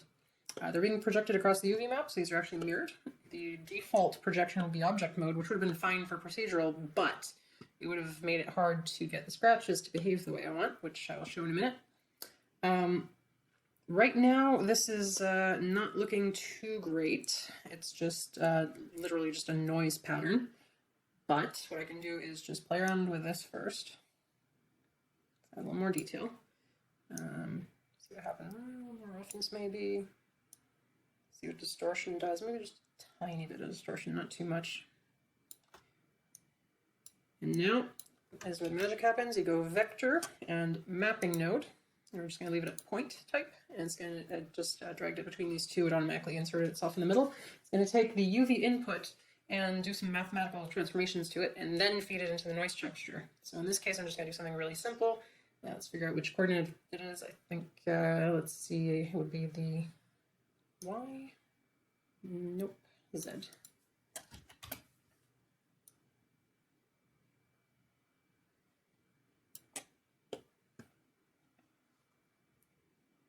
that correct? Maybe it's too small.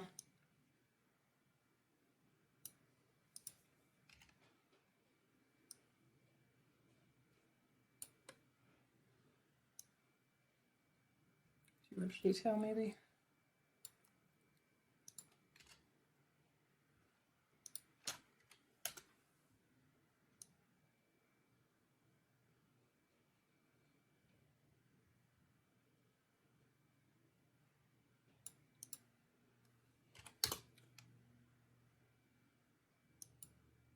Okay, yeah, that's about it. So I just want to scale the Y down. So let's go 0.2 maybe. There we go. So you can see it's stretching it out.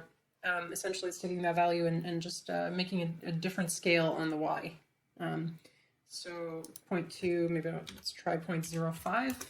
There we go. That looks a bit more like scratches. And let's turn the strength down and then just very slowly turn it back up until it matches it. I'm going to shift control, click on principled BSDF. Let EV recompute everything. There we go. So now we've got these really nice metallic scratches. They're a bit intense, so I'm just going to turn these down a little. Just shift, drag, so that it moves more slowly. I'm just going to turn the strength down until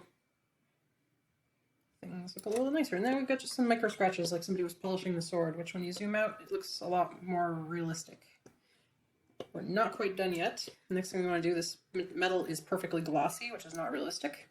We are actually going to take a color mix RGB node.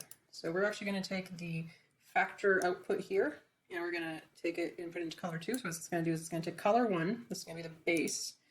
Let's make it a dark but not quite black color. In fact, we can just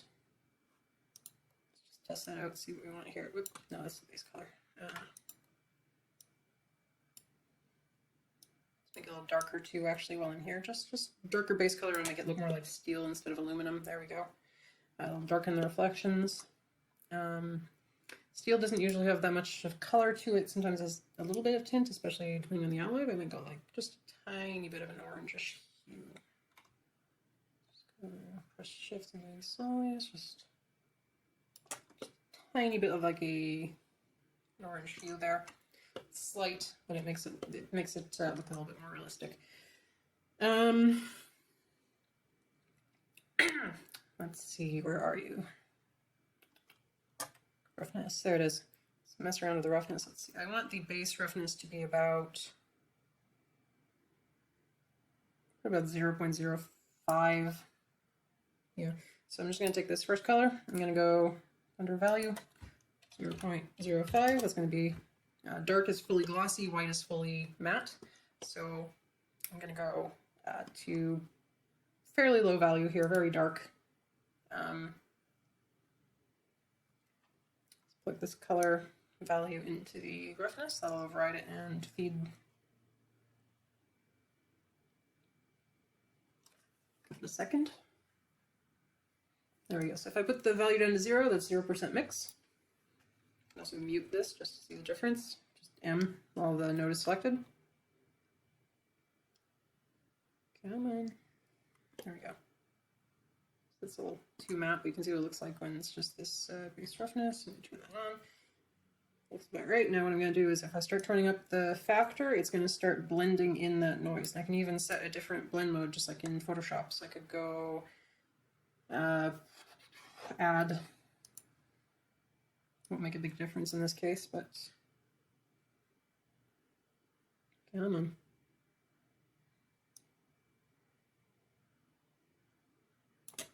Yeah, so I'm getting a little bit of I'm basically feeding in this scratchy texture. You can't see it, it's going to be pretty pale. There's not that much difference, that's fine. So you're going to get kind of these glossy scratches and these places that are more matte. And if I go here, black is lining up. So these black scratches essentially are going to be scratches into the material, and if I look at these, they're going to match. So the scratches are going to be glossy. I may wish to invert that. That's always an option. So then I just go color invert, stick that in. See if that worked. The scratch here is white, and then if I look at the base texture, the scratch here is black. I'm going to plug that back in, make sure everything's still working correctly. Now I would have matte scratches and a shiny exterior. And it's starting to look a little bit more like brushed aluminum now. I could bump up the factor a little bit. It looks a little odd when you look at it really close, but who's going to get that close? If you were going to get that close, I wouldn't be doing this quite simple of a setup. I'd probably be going into Substance too, but there we go. We have some nice metallic scratches. Maybe I even want to turn the strength up just a tiny bit. Let's just get this. Yeah, there we go. Save. So it looks pretty good. You know, as long as you don't go way too close, you've got a much more realistic metal texture. You could even take a secondary texture, overlay that onto it, and make some bigger scratches. I'm not going to do that. I'm just going to keep it simple. One thing you'll notice is at the end here, the scratches are completely they're completely linear. Which, if you're polishing this blade, you know, you probably wouldn't want to do it that way. In fact, now that I think about it, it may even be worth just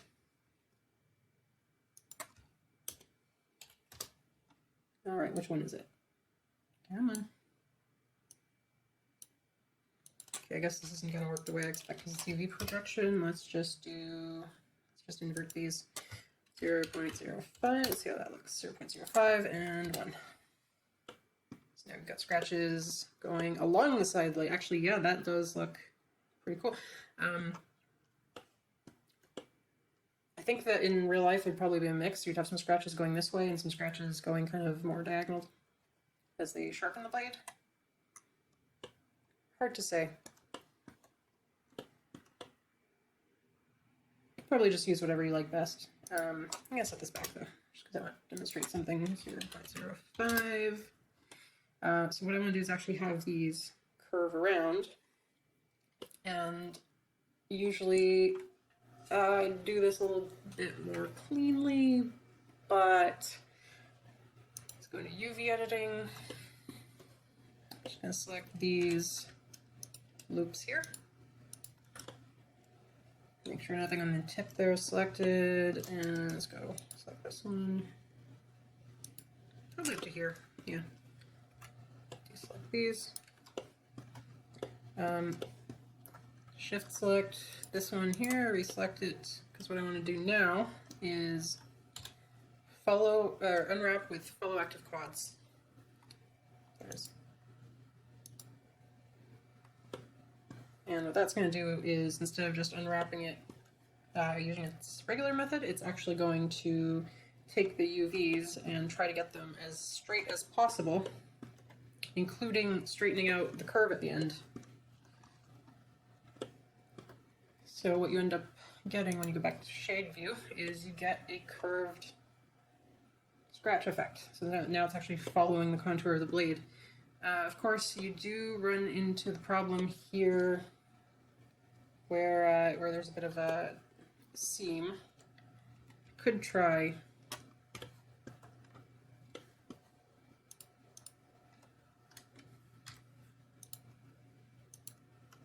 doing follow active quads again. Let's check out the UV map. That might work. Yeah, actually that's pretty good. So now instead of the noise structure being projected just up and down along the entire side of the blade, now it's essentially straightened out the whole blade, and then the UV map is going to curve it again. Don't know if I'm making much sense here, but essentially it's going to follow the contour of the blade because I did this unwrap method, which can make a big difference if you're going for like close-ups and things, which I would not on this one. Again, I would go for a high poly to low poly workflow, taking a high poly object with better topology, making a lower poly object, projecting the details back onto it, and probably doing that on Painter. But for now, there's our blade. I'm just going to go to the Film tab, and I'm going to just hide the background. Here we go. You can see it on transparent background. Looks good. Looks good. Next up, let's do the copper. I'm going to do very much the same thing. So actually, let's just copy all this. Copy. Paste all that in. Move it. Let's go add the color. That's roughness. Let's go to normal. Let EV recompute.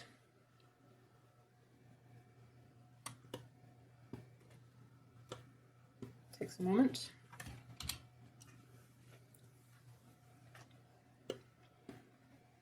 Oh, metallics. That would explain it.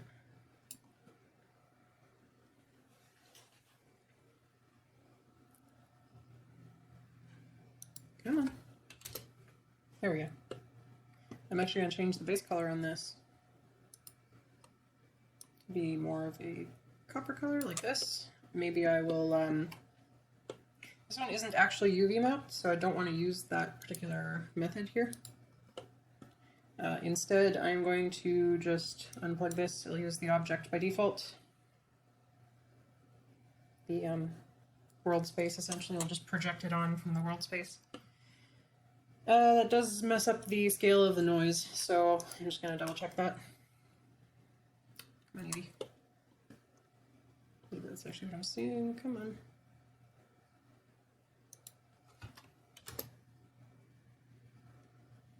Come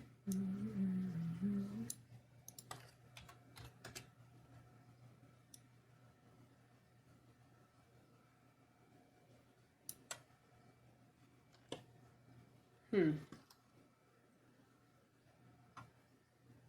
Just gotta plug generated into this, I guess. Ah, there we go. For some reason, it wasn't defaulting to the default is generated or object, one of the two. Generated, I think, just projects from the world, and object is the world modified to fit the object. Like if I rotate this, it's working. Okay, whatever. Figure that out later.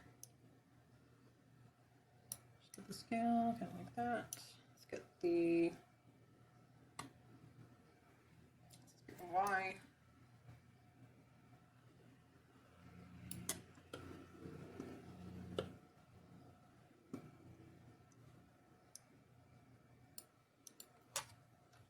Next thing. Yeah. Let's play around with the scale a bit.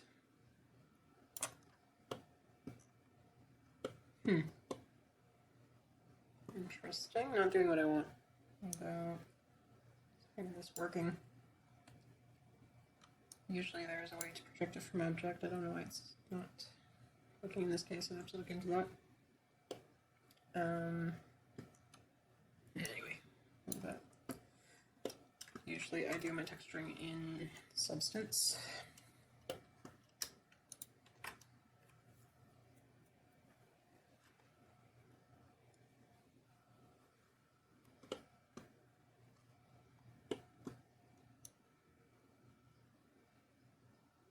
No, so that looks kind of cool.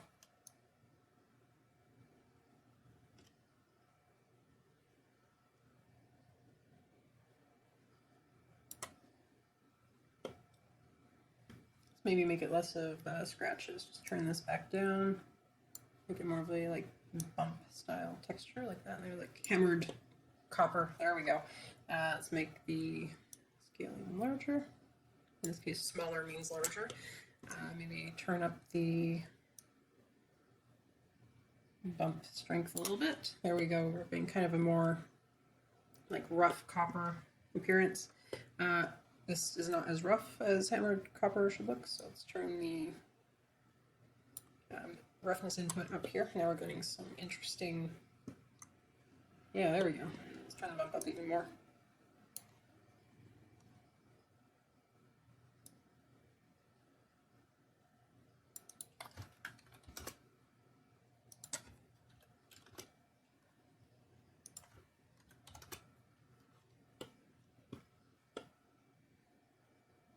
I think that's pretty cool. Let's take a look at this add node here. Let's go inverter, where are you? Color amp. Take the output of this.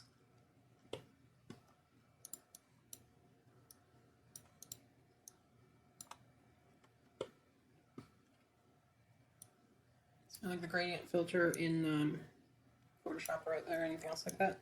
And now I can ramp the colors from one value to another. And what I'm actually going to do is I'm going to select this white value. I want to be this color. And then the black value I want to be, well, let's start off.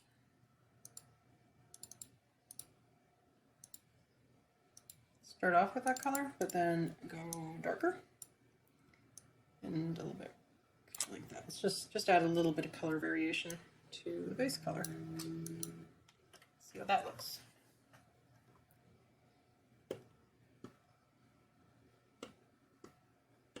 There we go. That looks a little bit more interesting. Could even dial that back a little bit. Anyway. One way of doing it.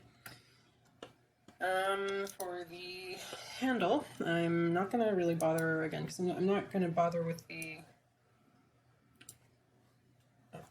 material. Handle material. I'm not going to bother with actually making the wrap, so I'm just going to leave it kind of a dark red for now.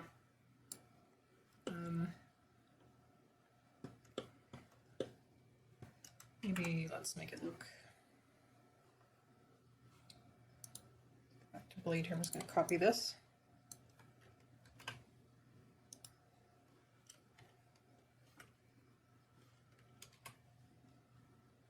And take what I had previously, but I'm gonna disable again, go back to generated, not use the UV map. Let's use just a, let's go like 0.3, just based on what the, I forget what this part's called. Anyway, based on what we used there. Let's plug this into the normal.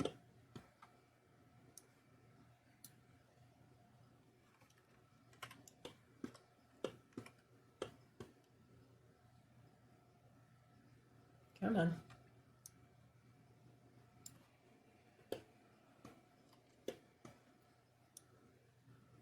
Actually, gotta turn up the distortion. Let's, oh, right here's the scale.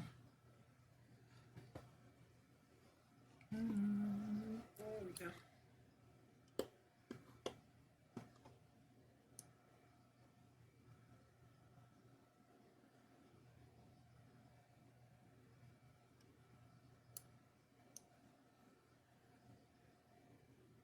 Okay, I'm not sure about what this distortion is doing, but I don't like this. Not use as much. That's why I might want to use another texture. Let's see what we got here. Probably Voronoi. Yeah, let's go Voronoi.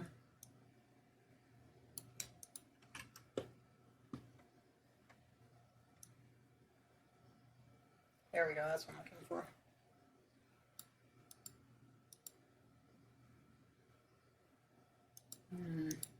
So that one maybe no. Just messing around with the parameters can give you different results.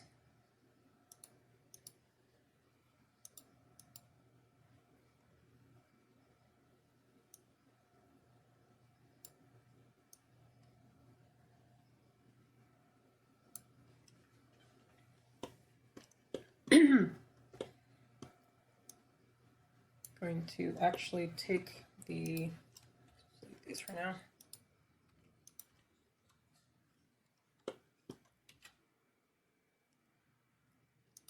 Mix RGB. Mix these two together. Color maybe. No, the grayscale values just insert in. So that looks like. Let's go maybe multiply.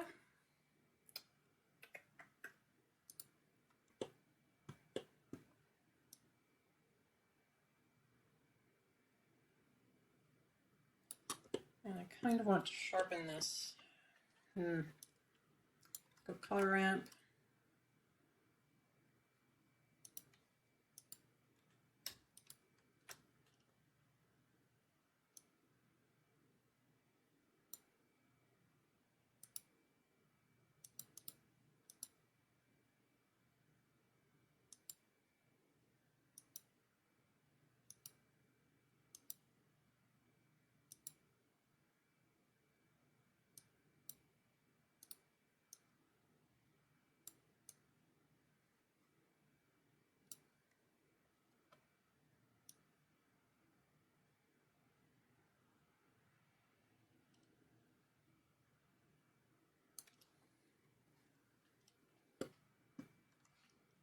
Yeah, I don't know if I can get the effect I want with this, but I'd probably be playing around with it for quite a while if I kept it up. But I'm just going to try to get a little bit more contrast. Just blend some of that in for a bit of extra detail, kind of like this. There we go. Let's see how that looks.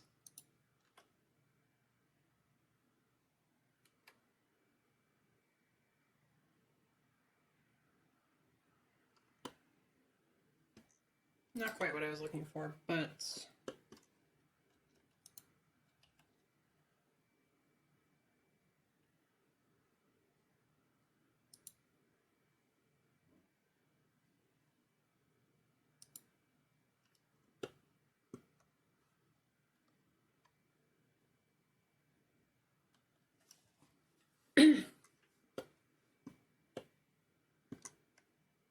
hoping for something that passes like a leather type material from far away.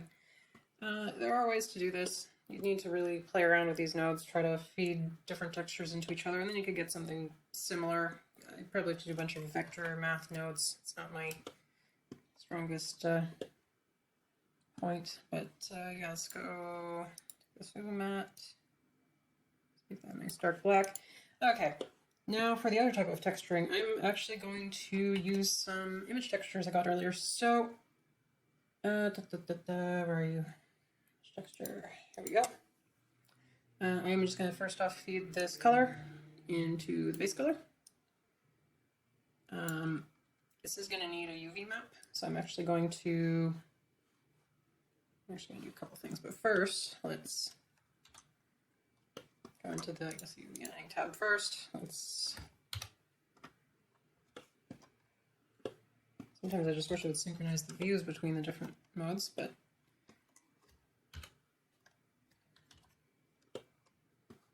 all right.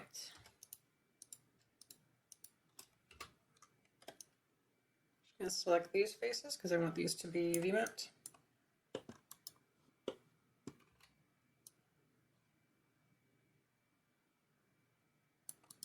I'm going to grow it by 2, so it's selecting everything except the rim. I'm just going to go view and unwrap. Yep. I'm just going to take this and I'm just going to overlap it. More or less, doesn't have to be perfect. Put that in the middle. Scale it up. And because we're going to use a map that is not completely square, we're going to use Suba pattern base colors. There we go. Preview what that looks like. I'm going to go into the texture mode. I'm actually going to add a new material. And let's create a new material here. Call it Suba Gold Matte. And I'm going to keep it pretty simple. Let's just go metallic of 1. Roughness of 0.2, and let's go just Control I to invert the selection. Let's just assign that, and down in the display color gold. There we go. Now we can kind of see that. Yes. So now that's been really quickly UV mapped. I'm going to shading. Isolate this part so I can see what's going on. And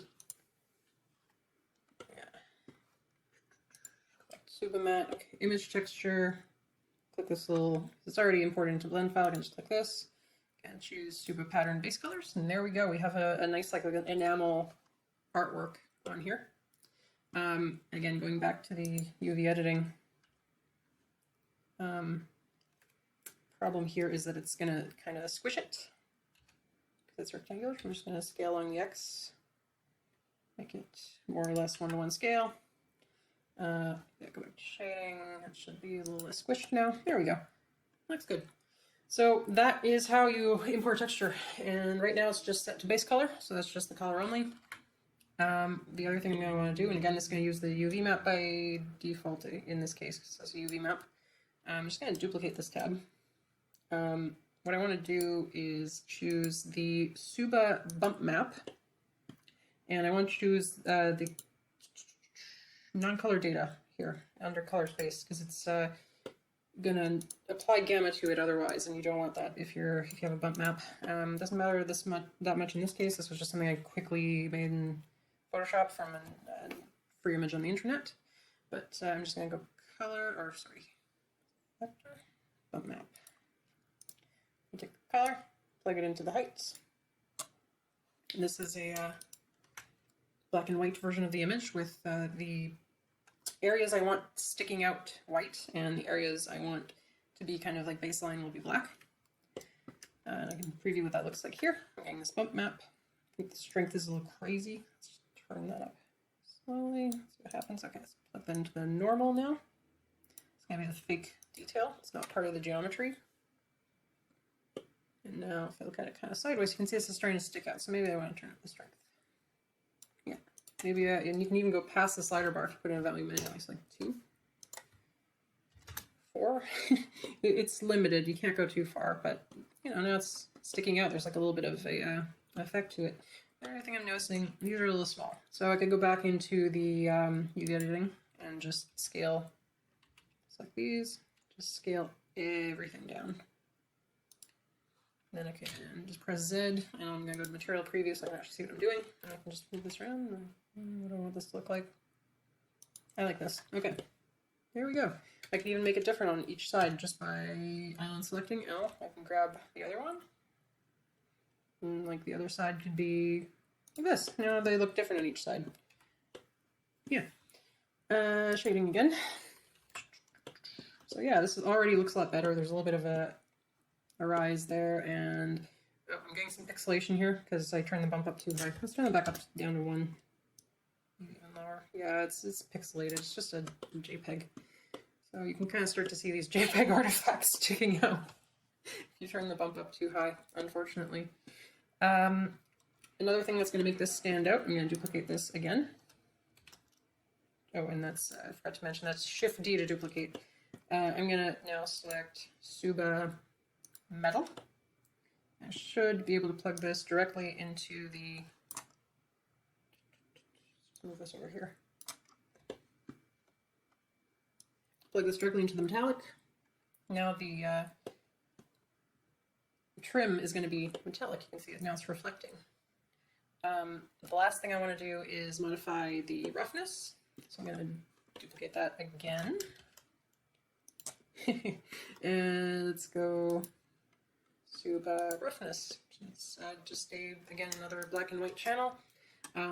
White areas will be rough and dark areas will be glossy. So what I want with this effect is I want the this black here is kind of going to be like a base, kind of like rough metal with some scratches, and these flowers are going to be like enamel, so they're going to be like glossy enamel. So I'm going to just plug that into roughness. See what we get. There we go. Yeah, look at that. Now you have like just like a slightly scratched up kind of matte surface, and those flowers are super glossy. You can see it's just, yeah, that's good. So this is the stuff I love doing. There's an application called Substance Painter which does nothing but this sort of texture work. It's my main program for doing stuff like this. But I just did these the old-fashioned way, imported a color map from the internet, just like a vector. It was rasterized, but you could start with a vector into Photoshop, and then you just make derivative maps from that. Again, look at those bump maps. Kind of crazy. I'm gonna have to turn the strength down. Didn't quite get the effect I want. If I don't leave anything, that's completely flat. Let's do.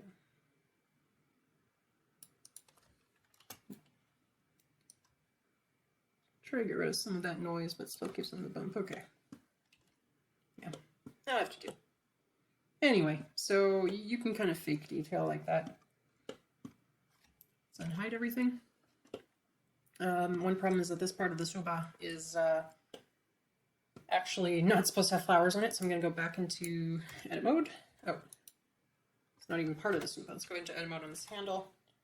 Anyway, I'm going to take the Suba mat, just select that, and I'm actually going to change that to, this is just to do it quickly, let's just change it to Suba Gold. There we go, now we have another gold material.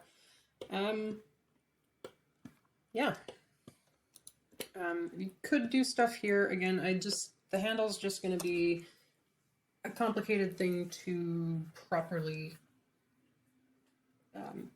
you know, texture and take care of the wrap. You'd have to either sculpt that in something like ZBrush and then repolish it, or again, I probably still use ZBrush, but you could also make like a string object and then use curves in either Blender or ZBrush to put like an actual wrap around a handle. So this could even be the base here, like this. This could just be like underneath. It could just be like wooden handle, you know, very, very rough approximation of a wooden handle.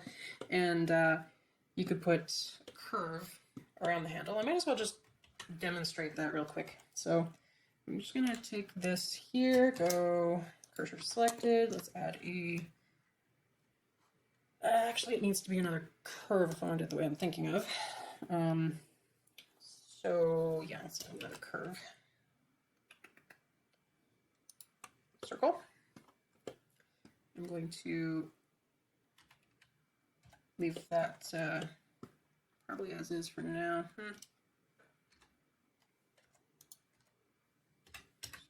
A bit above the surface. Stick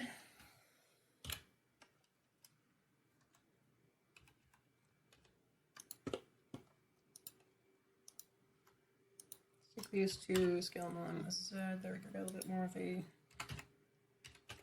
Vertex, not said. There's our freaking string profile. Now, just for demonstration purposes, I'm going to add a curve. Let's go just a regular Bezier curve. Way too big. Scale that down, way down. I'm going to turn on. Oh, there it is. Let's put that to face and turn on snap. Let me see if this works. There we go. So now what that's doing is this curve is going to be snapped to the surface. I'm going to, because I don't want to have to set the Beziers manually, I'm just going to select everything, right click, go handle type, automatic. Now it should automatically interpolate between them. I'm just going to take this, move it over, let's say here. Again, this might be where I'm going to go to layout again. I'll leave it working here. Render view. And reference Katana aside. Let's enable this. Ah, right, rendered view does not support reference planes, I think. Or is it just really small? Yeah, it's really small. There we go. Ooh.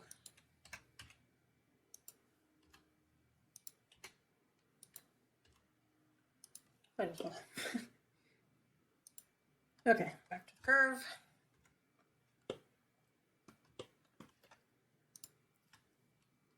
Yeah, so I've got this.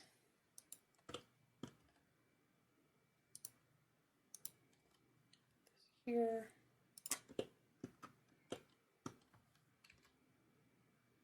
Thread it on the surface, put it there. Okay, now just so I can get a preview, I'm going to go down to geometry, bevel, object, select circle as my bevel object. Now you can see it's taking this object and putting it along the curve. Then go fill caps. Make this a little smaller. Actually, that's about right. Actually, it might even be too small. There we go. And you could mess around with the curves, try to get these actual knots modeled. Again, I would just sculpt this if you want to do it the easier way. That's a whole other workflow. But yeah, let's just do it really quick. Just really quick, because why not? I'm going to mirror this after, so let's just try to make it symmetrical-ish. Kind of goes into the middle. Alt S. Actually, extrude that first.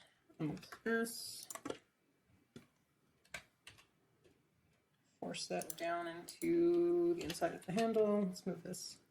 Still trying to snap, so it's kind of crazy stuff. Z.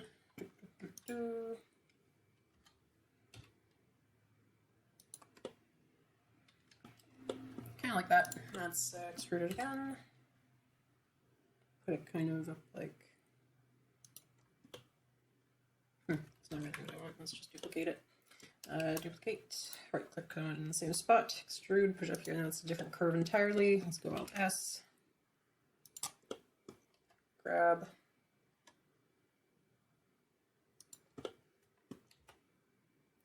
Extrude.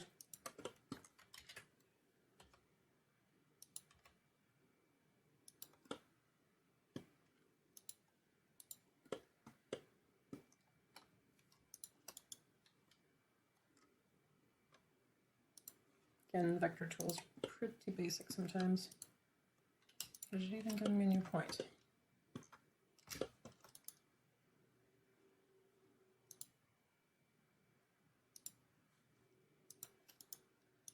There we go.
Very, very rough approximation, but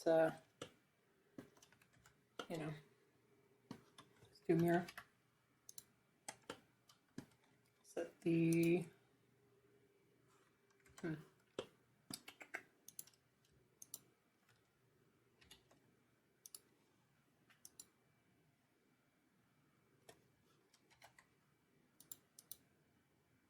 origin to 3D cursor.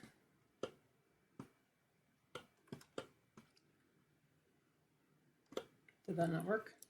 No, it's not selected, that's why. Origin to 3D cursor, there we go. That's a bit better.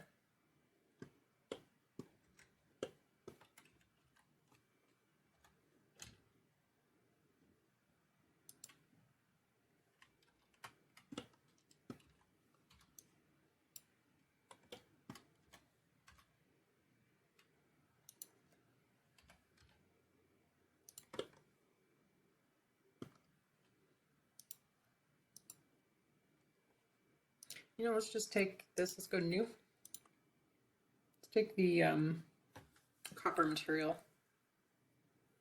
Where is it? Blade color matte. I'm gonna click this little 2 here, make a copy. I'm just gonna turn the metallic down to 0. And the base color, I'm gonna have to go ahead and shading to edit that.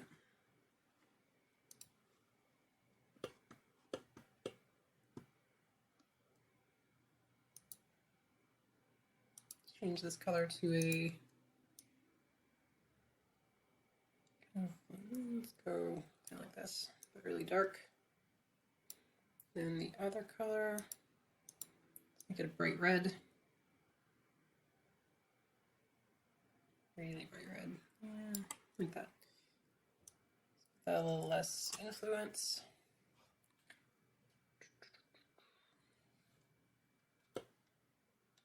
Let's make the bump stronger. And the scale, I mean, this doesn't really look like thread. I mean, it's better than just that white material we had before. I guess I can squint and it would look like leather, maybe. I don't know. Yeah, you have to play with these. Try to get something that looks good.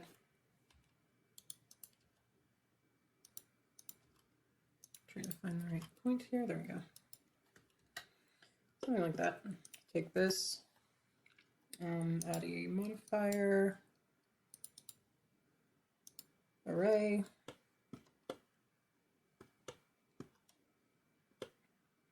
I'm going to use a relative array. Let's just turn that down so that they kind of touch a bit. Smooth that along the Y. Kind of like that. And then we're just going to turn up the count.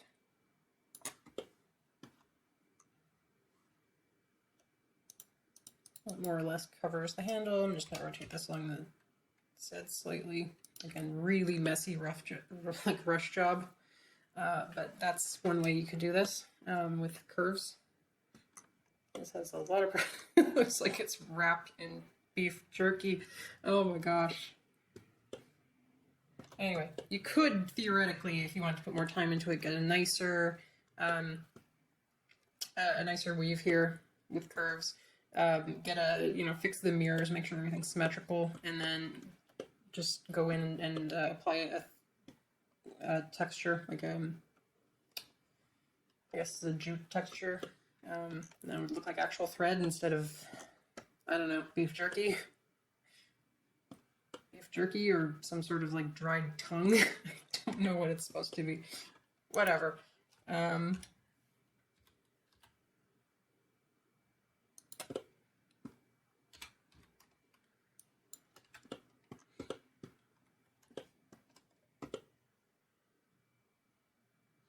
From far away, it'll look fine. Just don't look too close. Let's put it that way, I guess. Let's take the overlays, turn those off. I'm gonna go into the view and turn the measure it tools off. Let's hide this. Hide the reference. Let's hide the circle here. The reference circle for, there we go.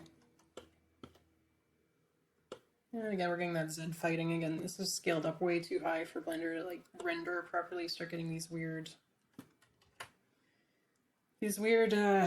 floating point errors. Just because these numbers are so high internally, they start missing decimals and things get very strange. Which is again another reason why it's so good to get to SolidWorks. You could export with a scale modifier when you like scale it by 100 times, like work at a 100th scale and then scale it up. It's just kind of a pain in the ass to do, but that's always a possibility. I mean, yeah, it doesn't look too bad considering. Go up here. Film, let's turn the film off, transparent. Kind of see the background now, so it's taking all the lighting from the background and projecting onto the sword, so it looks like it belongs in this environment, more or less. Let's make things a bit more interesting. Just stick with EV just because it renders faster, but let's turn on bloom. There we go. That looks nice. And let's go to the HDR here. And let's turn the strength up a little. Let's make the environment brighter. Let's go like 1.19, whatever. Add a little bit more highlights. What else can we do real quick? Oh, you know what, make this look a little bit better. Let's go add some subsurface scattering. Let's add that bright red, kind of orangish, and let's turn that up to 0.1. This scale might work.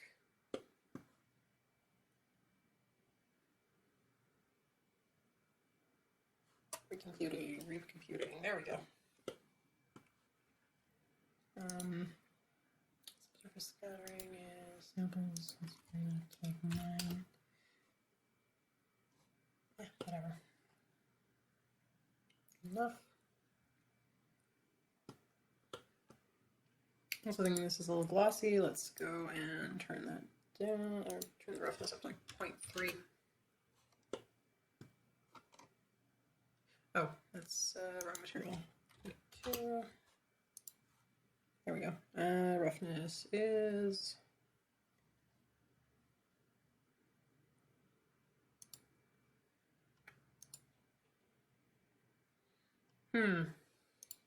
factor. Ugh. And there we go. That looks more like thread. Okay, and let's make it darker. I think that might be the subsurface. It might be a little too strong. Let's try turning that down to 0.0. No. 1? No. 0.2. It's weird because the scale is large, so it's going to behave a little strangely, but could also just because it's an EV. 0.075.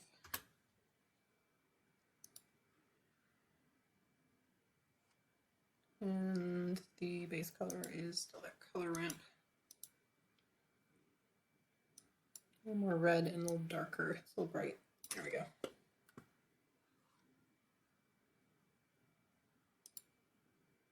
I'm just looking at this. Maybe I want to just. No, it doesn't look too good.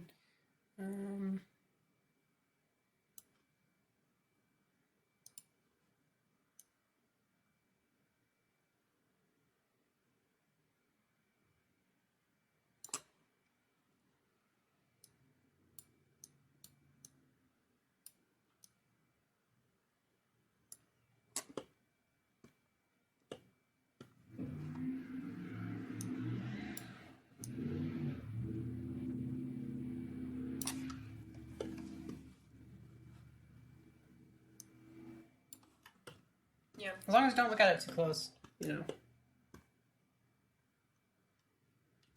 You can select everything here, scale by 0.1, scale to 1/10, zoom in, and now there'll be less of those weird floating point errors, and they'll be better for display. Unfortunately, that fucks up the the textures because they were made for that scale. So yeah, it doesn't work. Anyway, it kind of messed things up just because those textures are like world space. This is why texture maps and UV maps are really good, because you can see this part survived without any problems. But then this is just turning into a lumpy mess. So let's just undo that, I guess. Yeah, it's not too bad. I think that's about it. There's not much else to do. Yeah, just as a quick like intro to Blender, I guess that's more than enough. So